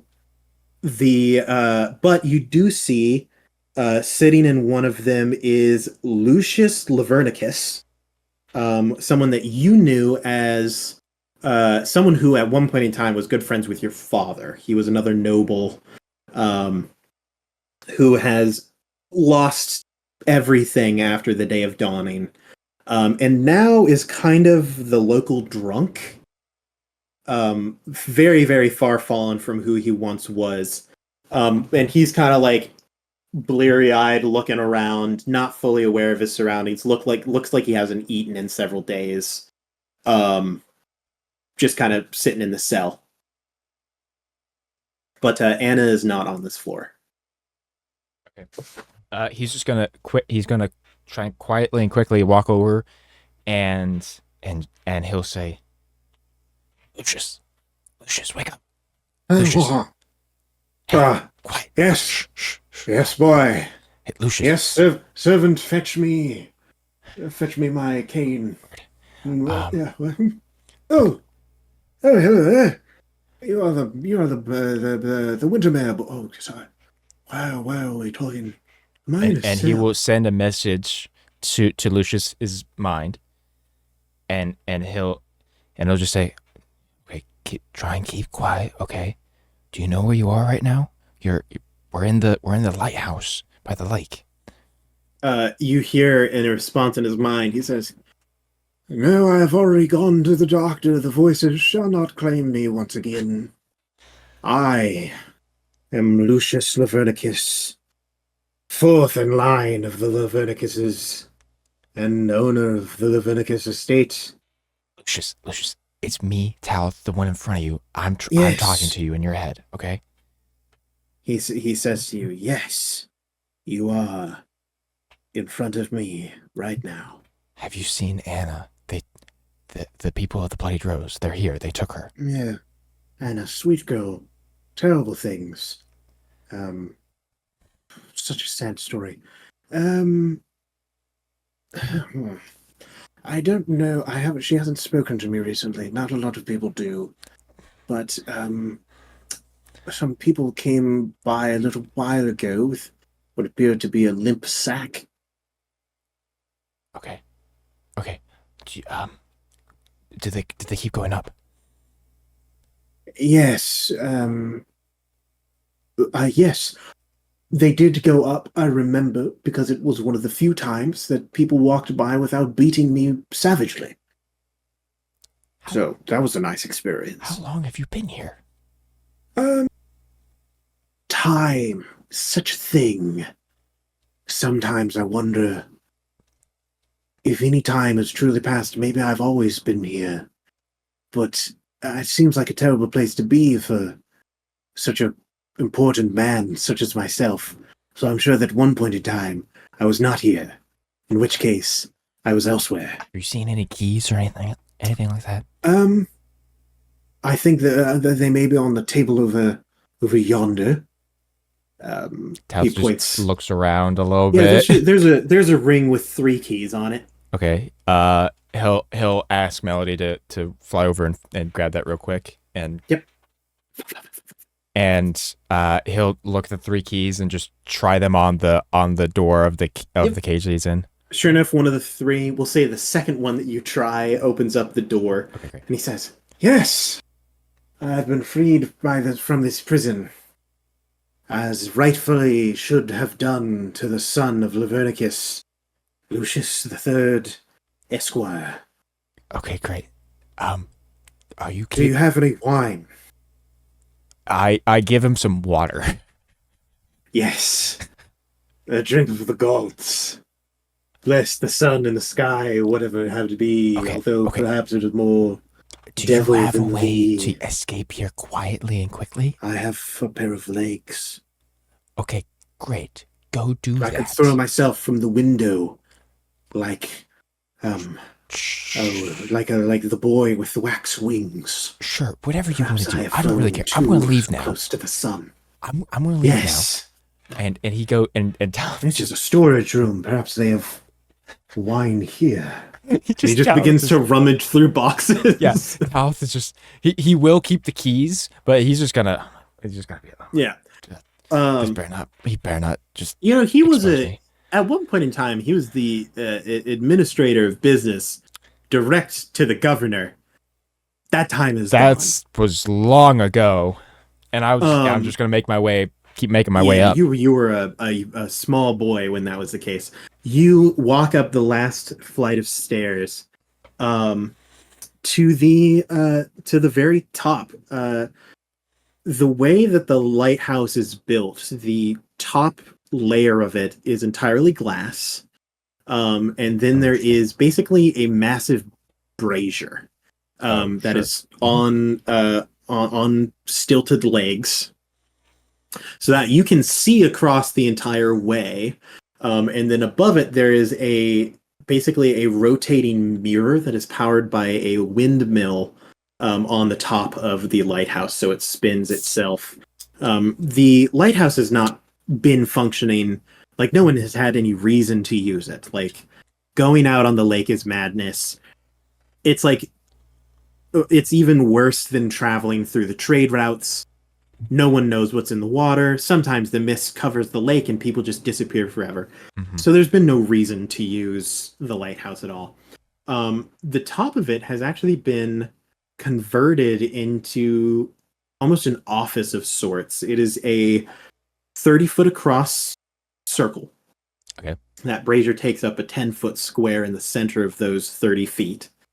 And then across from you, kind of sitting on a couch, you see a woman with her feet on, kind of propped up on oh gosh, what are they called?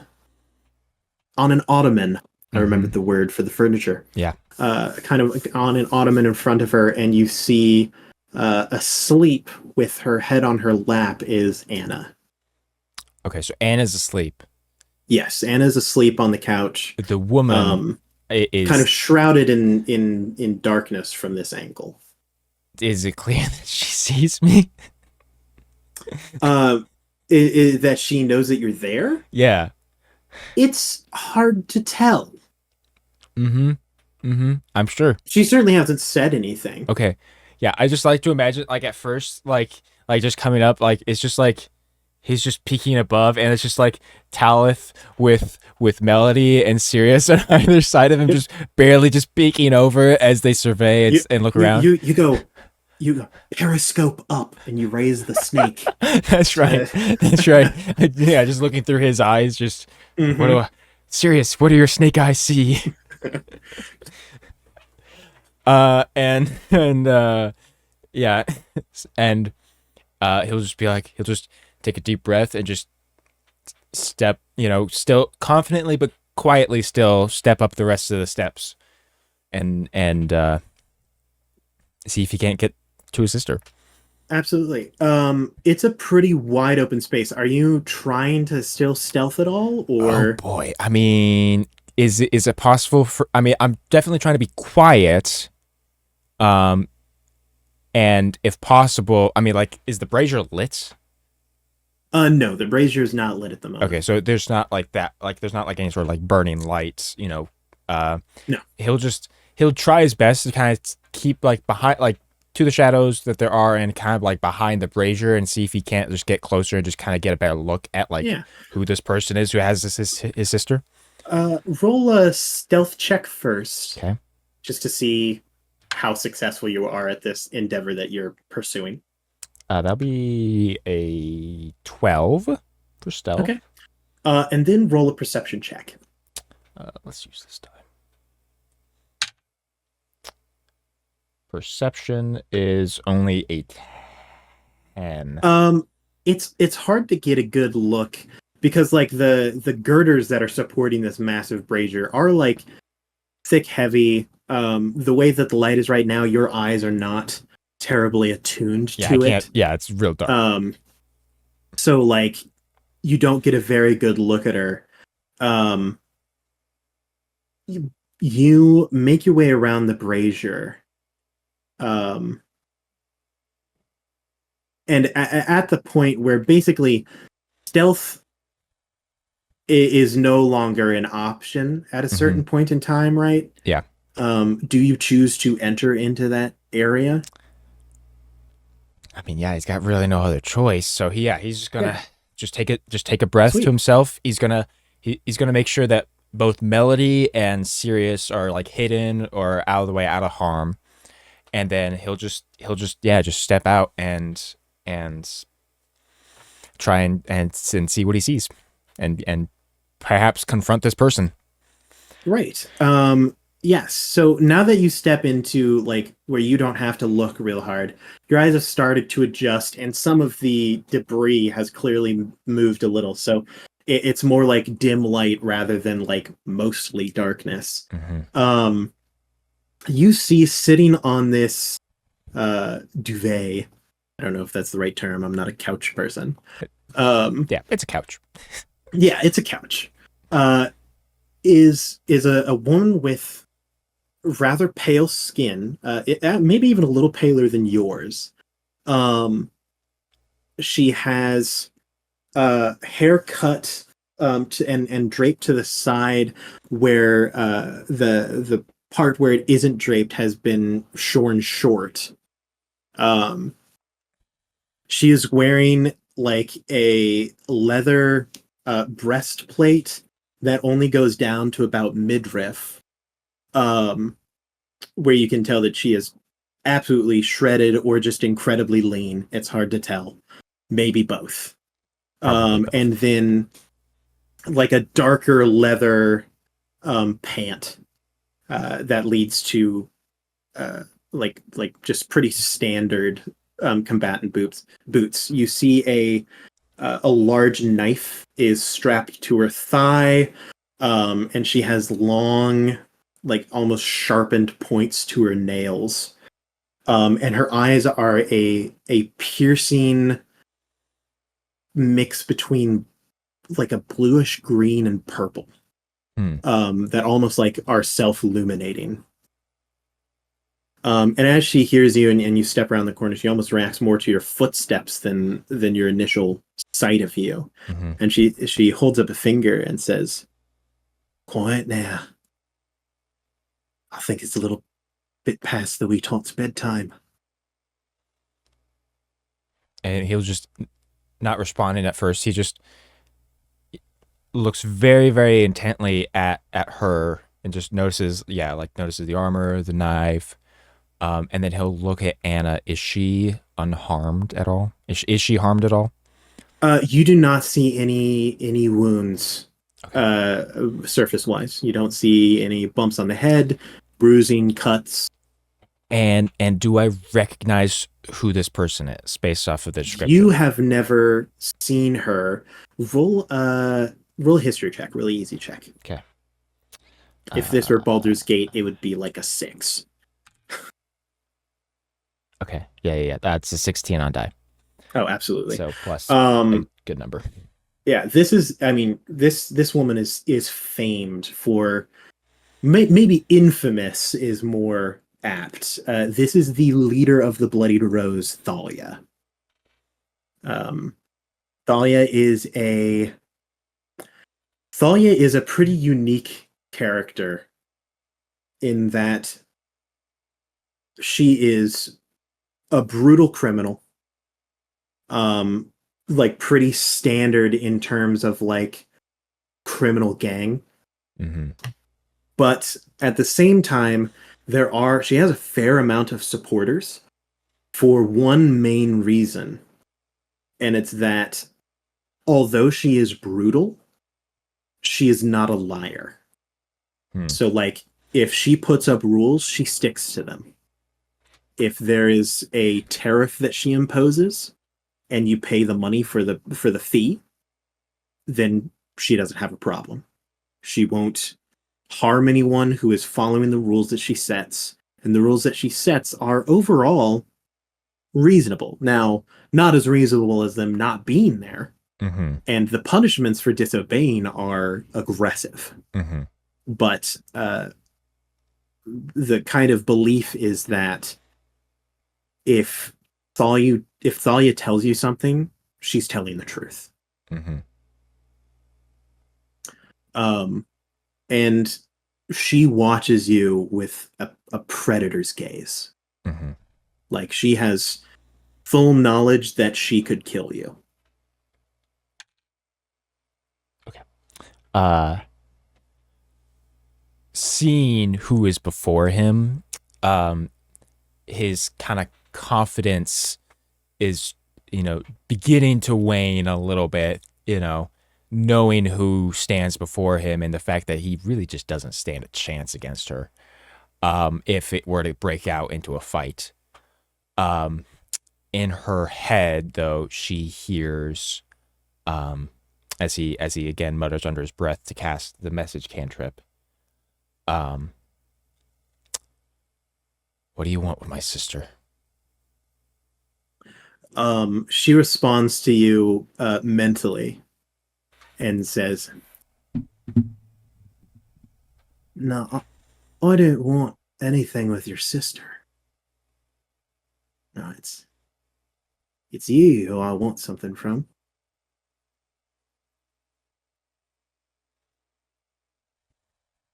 Uh, can he with like an insight or something kind of glean at to maybe what she might be poking at? Yeah, roll an insight check. Okay.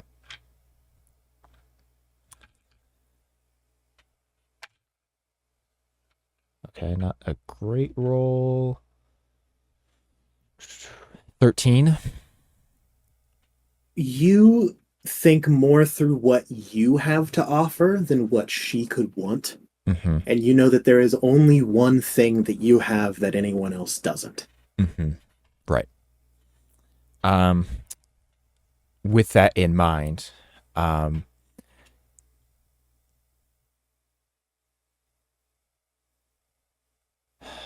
do you know? Well, I have my ways. A little birdie told me uh, something pretty interesting about you and your plans for the future. And as she says that, you hear footsteps from behind you. Yeah, as that happens, is there like an open um is there a full railing around on this top level? Yeah, there's a full railing and it's actually glassed Oh in. yeah, it's just all glass. Yeah, It's it just is not a full open glass. air Yeah, yeah, here. okay, yeah, yeah. Yeah, he'll kind of he'll move and rotate so that like Thalia is kind of on his right side and he can keep an eye on her, and then he also has an eye on the entryway on the steps, and just kind of he has one hand out that's just faintly glowing with magic, and then another hand on his belt where he keeps his dagger, just kind of trying to be as at the ready as he can be if a fight is inevitable. Mm-hmm. Behind you, uh, you hear one pair of footsteps initially, and emerging from the steps behind you is Jacob. Okay. Okay. Seeing Jacob, uh, did he happen to? Do I see if he snagged that silver pocket watch? He does have the pocket watch in his hand. Of course. Uh, He's actually slipping it into his pocket as he like peers up over the edge of the staircase. and it, Just like in your situation, not being able to see the other side. yeah, he'll hold up a hand of caution as he looks back towards Thalia.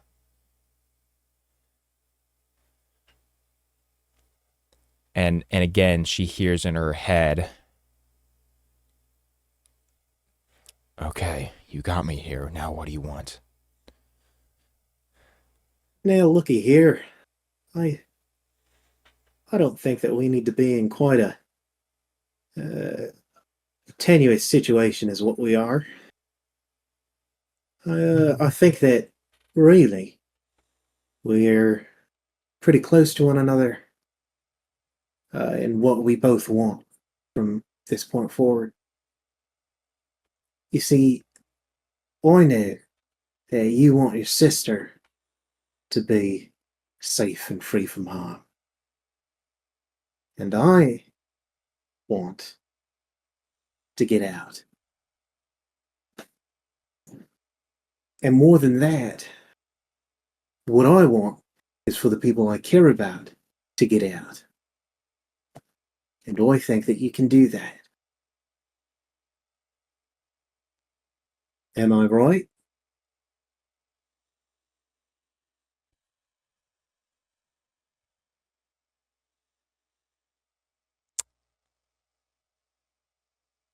I may have a way. Now, from what I've been told by my friend, uh, well, friend may be overstepping what their role is. You won't be able to help too many people get out. All at once, at least. Not currently. So I'm looking to make a deal. I'm looking to put you in a situation and you can help all of us, and all of us can go about our lives in a happy way. Here's what it is.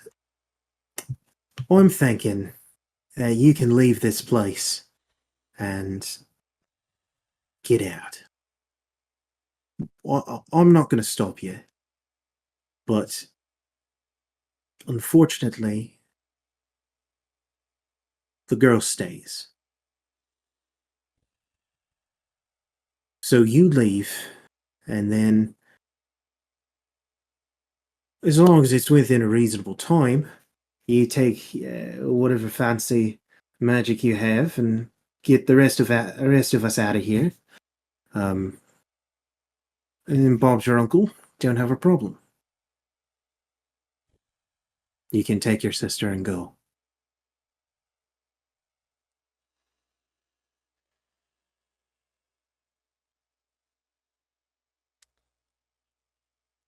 You promise you won't harm her. Boy, in the time when you're gone, I'd almost guarantee you she'll be living a better life than she has been. I won't harm a hair on her head. Of course, I have to have some insurance that you'll actually be doing what I need you to be doing. So, take too long and I might get a little bit impatient, but I guarantee you she won't be dead. And don't worry, I'm a woman of my word. I'll do my best to hold back, and I won't go to any lengths that'll harm her. I'm not too interested in harming her. All right, I had a sister myself once. I know where you're coming from.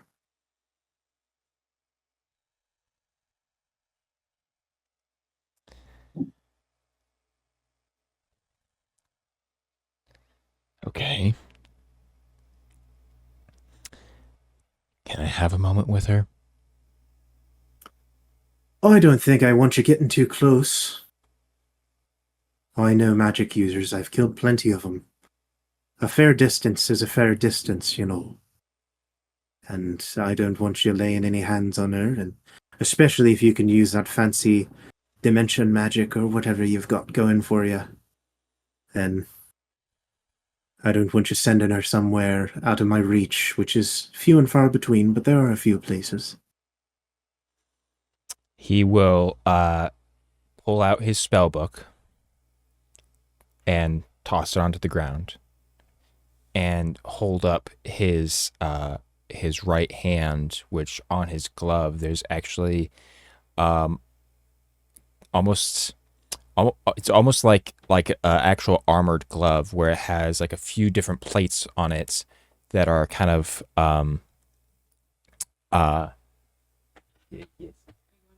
Oh, he's got a prop.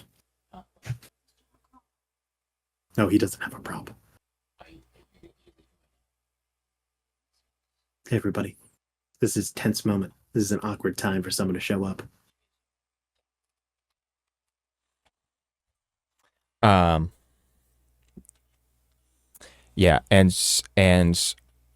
kind of on sitting on the back of his hand is uh a gem that kind of acts as an arcane focus for him.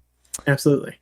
And so he holds up the glove and he will pull it off and throw it onto the book as well and hold up his hands and say, "No tricks," out loud.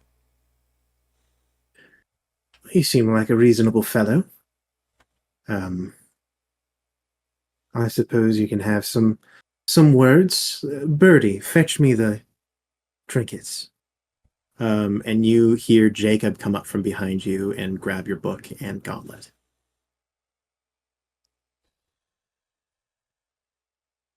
You were in on this? Come on. He looks at you and he goes, he doesn't say anything. And he turns back.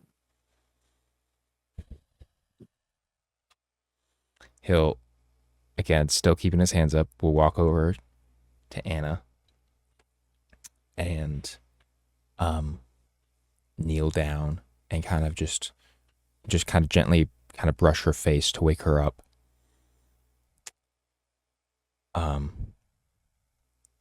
And as she wakes, I'm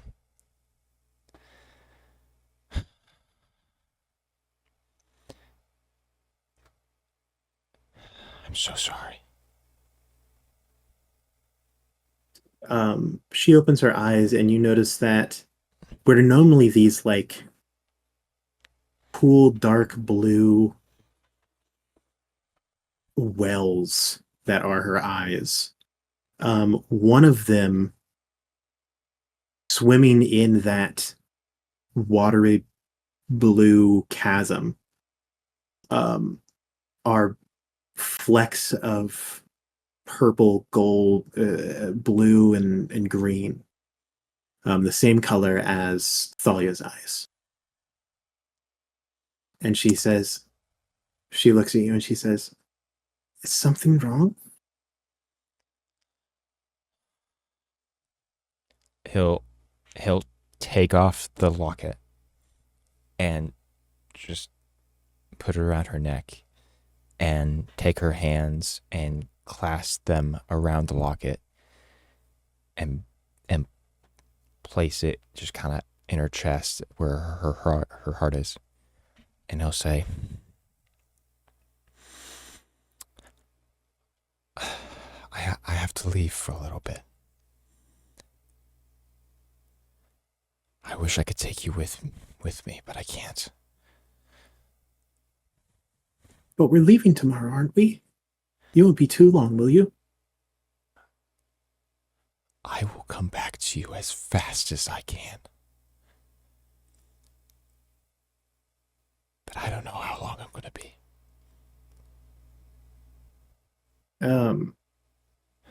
She holds the locket and looks at you and says, "I understand. Take Melody. She'll keep you safe." Okay. And he'll just kind of just place his hand just gently on her cheek, just look deep into her eyes, the eyes of our mother. And now you're strong, okay? You can survive.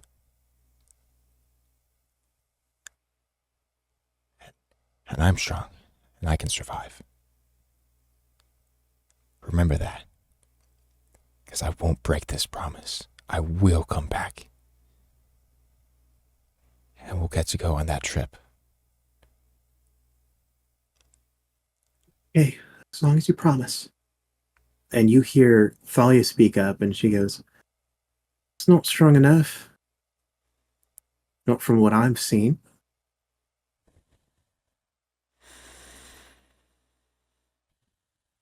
But we can't have that now, can we? So tell you what. I'll do you a little favor. Something that will help both of us out.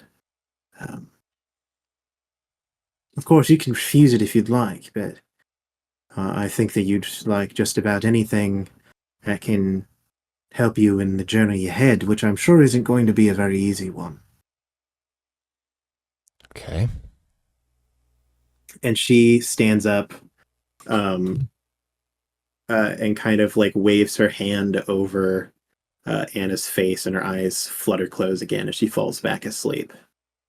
And she prowls around you like some big cat. And you feel her hand land on your neck.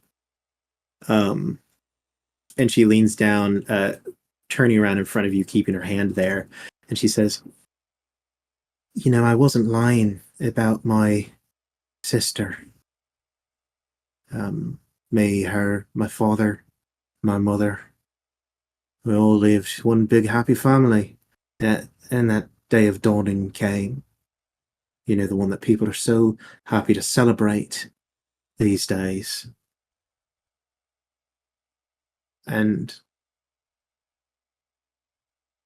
our world crumbled around us quite literally. The whole building came down around our heads. And my father gifted me a little something special to keep me safe before he was crushed to death in a cave-in a few days later. My sister had already been lost. She lost her leg when the building first crumbled down and the infection got her. My mother suffocated beneath the stone. But my father granted me a little something special to keep me alive. And sure enough it did. I crawled my way out of that rubble. After 10 days of extreme pain and suffering, I emerged into a world that was very different from the one that I knew growing up as a little girl. And now I can't give you a gift like that, but I can give you something a little close. And that's just my little gift to you, to make sure that you can return to me and get us all out of here before we all die, because that would be a right shame." And you actually feel her hand, those sharpened nails on the base of your skull. And her hand shoves upwards. And for a moment, you black out just from the pain and the scorching heat that runs down your neck and your back. As her hand, it almost feels like she is gripping your brain stem, holding onto it, piercing into your mind itself. And you almost collapse, but she holds you up and she says, Now, we can't have you fallen down now. You've got a long path ahead of you, and this will keep you standing when you're about to go down. So don't give up on it. Don't worry, it'll be a big benefit in the future for you." And she pulls her hand out from your skull, basically, as you collapse to your knees. Yeah, just And immediately the world is different to you as that clouded vision fades from the pain leaving.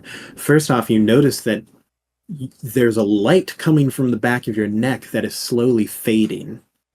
But even as it fades, it's as though the world is a little brighter. And you realize that you are gasping for breath, but you don't need it.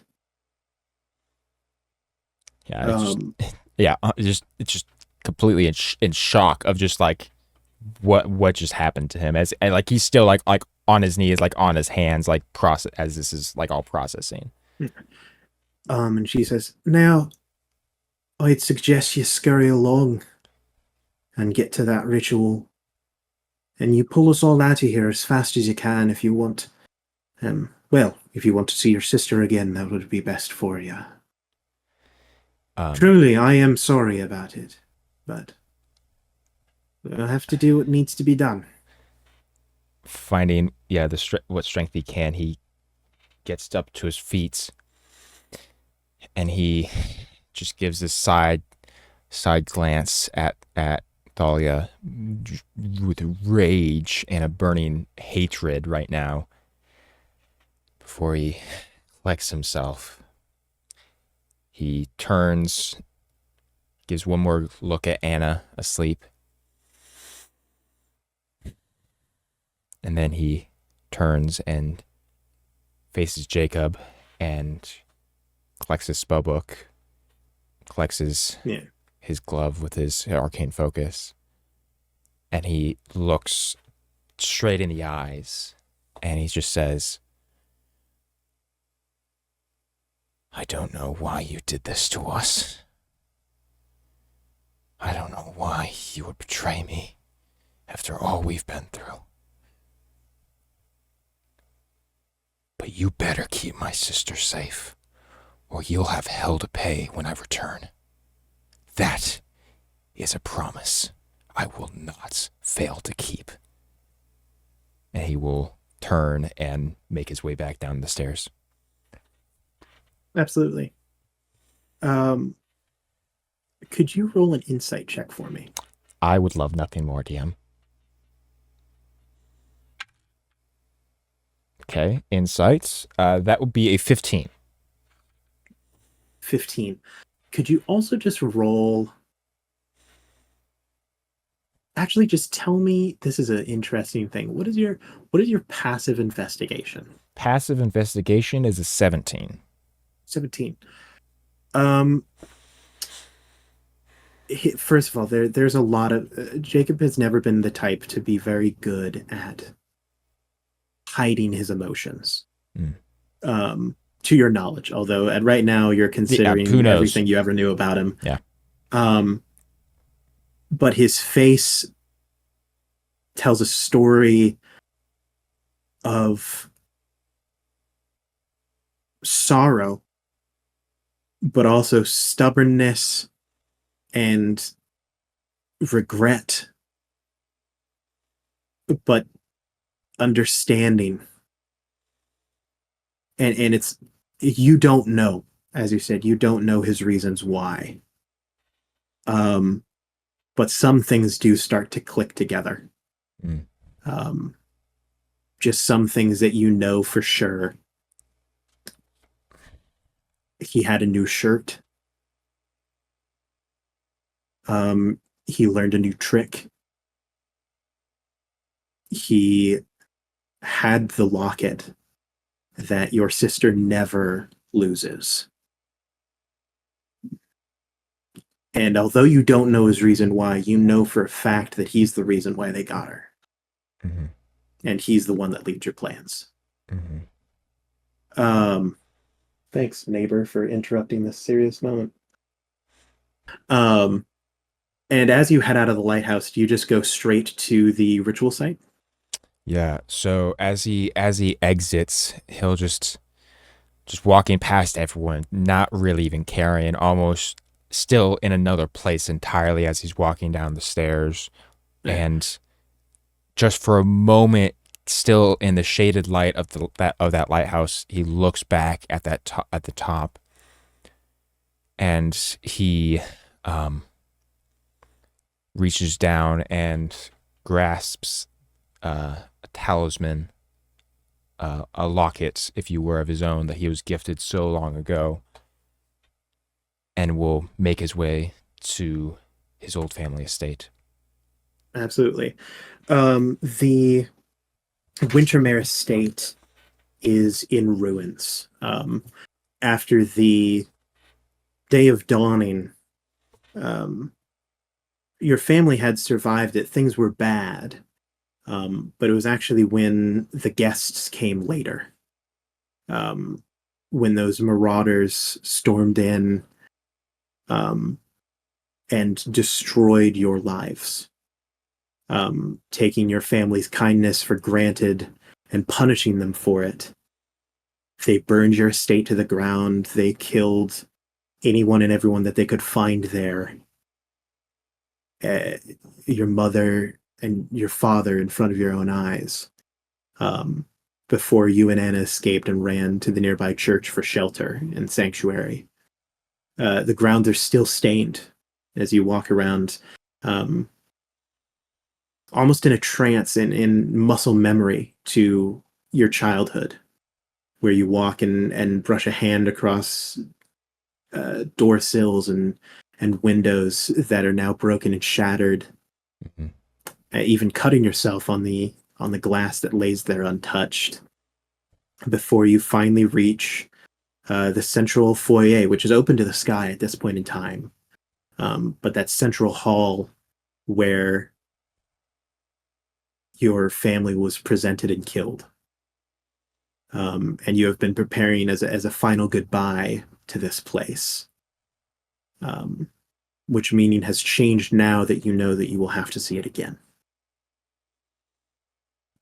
You lay out your ritual, your spells. You draw your chalk symbols on the ground, set up your mana crystals, spread expensive oils that you've saved up for years to afford, like candles and braziers and little vials of blood and who knows what else you do. And you know all of the effort and years that you put in that was supposed to be shared, you have an extra 2/3 because 2 people will not be coming with you. I am not even going to have you roll for this. You have gone through the preparation for the past 4 years to be able to do this. And as you finish off the spell and you feel your body lit aflame as atom by atom you are torn and squished and stretched in ways that reality does not recommend. You scream into an endless void, where sound does not travel, and no one hears you. Before all of a sudden you and land in a cramped some form of container which reminds you of a coffin. He's just violent. Like, as soon as he realizes he's like stuck and cramped, he's just almost violently just shaking and pushing and slamming, trying to get himself out of here wherever he is. Absolutely. Beyond you, you hear a movement, and a voice muttering to himself, and you hear, oh my, oh heavens, goodness me, and then some fiddling on the outside of wherever you are, and then as you are being smothered, but by what feels like something trying to strangle and cover your mouth, the doors to this wardrobe open, and you see a rather strange-looking man with, at first appearance, has one big eye, but you actually realize is one magnifying glass in front of 4 rows of bifocals that end up magnifying his 2 eyes into one big eye. And he says, "I don't recall storing any children in my cabinet." As he just, kind of falls and as to you his fall knee. and hit the ground,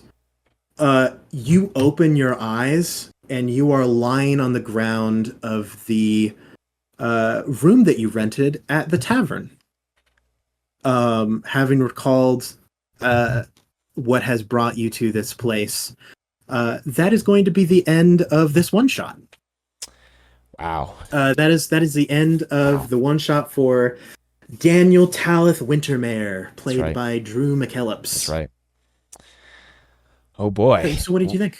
That was great. That was good. Phenomenal. Yeah, I'm so excited to finally be able to play this character. Absolutely. I've waited a long time for it.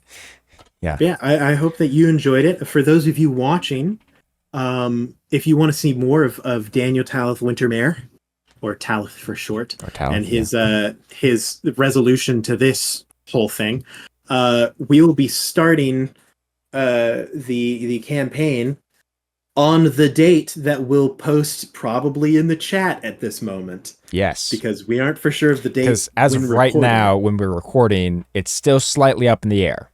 Yeah, so check our socials, check our everything we've got posted for when we'll start, and that's when we're doing it. Most likely, this is not the last of the one-shots. Correct. This is probably one of the first ones that we put out. We haven't settled on the exact order yet. But if there are more, which there should be, watch those too. There will be a one-shot for each character going forward. I've got 5 players for this campaign. Yes. Drew is one of them. There's his brother DJ, my roommate Grant, and 2 we've more. all known for a very long time. We've been playing together for 3-4 years. Yeah. Well, longer. But for TPD. And then at this point in time, it would have been revealed that we have Gracie and Jar Jar. Yes. Jar Jar Tings, both fantastic players. They are new to the Paper Dungeon, and we are super excited to have them. So watch out for their one-shots. Yes. Watch out for the main campaign. So excited to see what they and anything else that we happen to be doing. Yeah. If you are one of the ones who backed us on Kickstarter, thank you. We appreciate you. You are the people that keeps this, that are allowing us to do this campaign too, and we are very thankful for you. And you get a little bit of bonus content. So if you don't know what I had like a 15-minute conversation in the middle of this episode. That's right. If you didn't back us on that Kickstarter, you'll never know about it. So shout out to the few, the strong, the brave. That's right. Yeah. Yeah. We so hope excited. that you had a fun time. Yeah, Drew, this I was hope great. that you had a fun time. I had a great time. The only thing I have left to say is the same thing I say every time. Good luck and Godspeed, everyone. We will see you next time, Dungeoneers.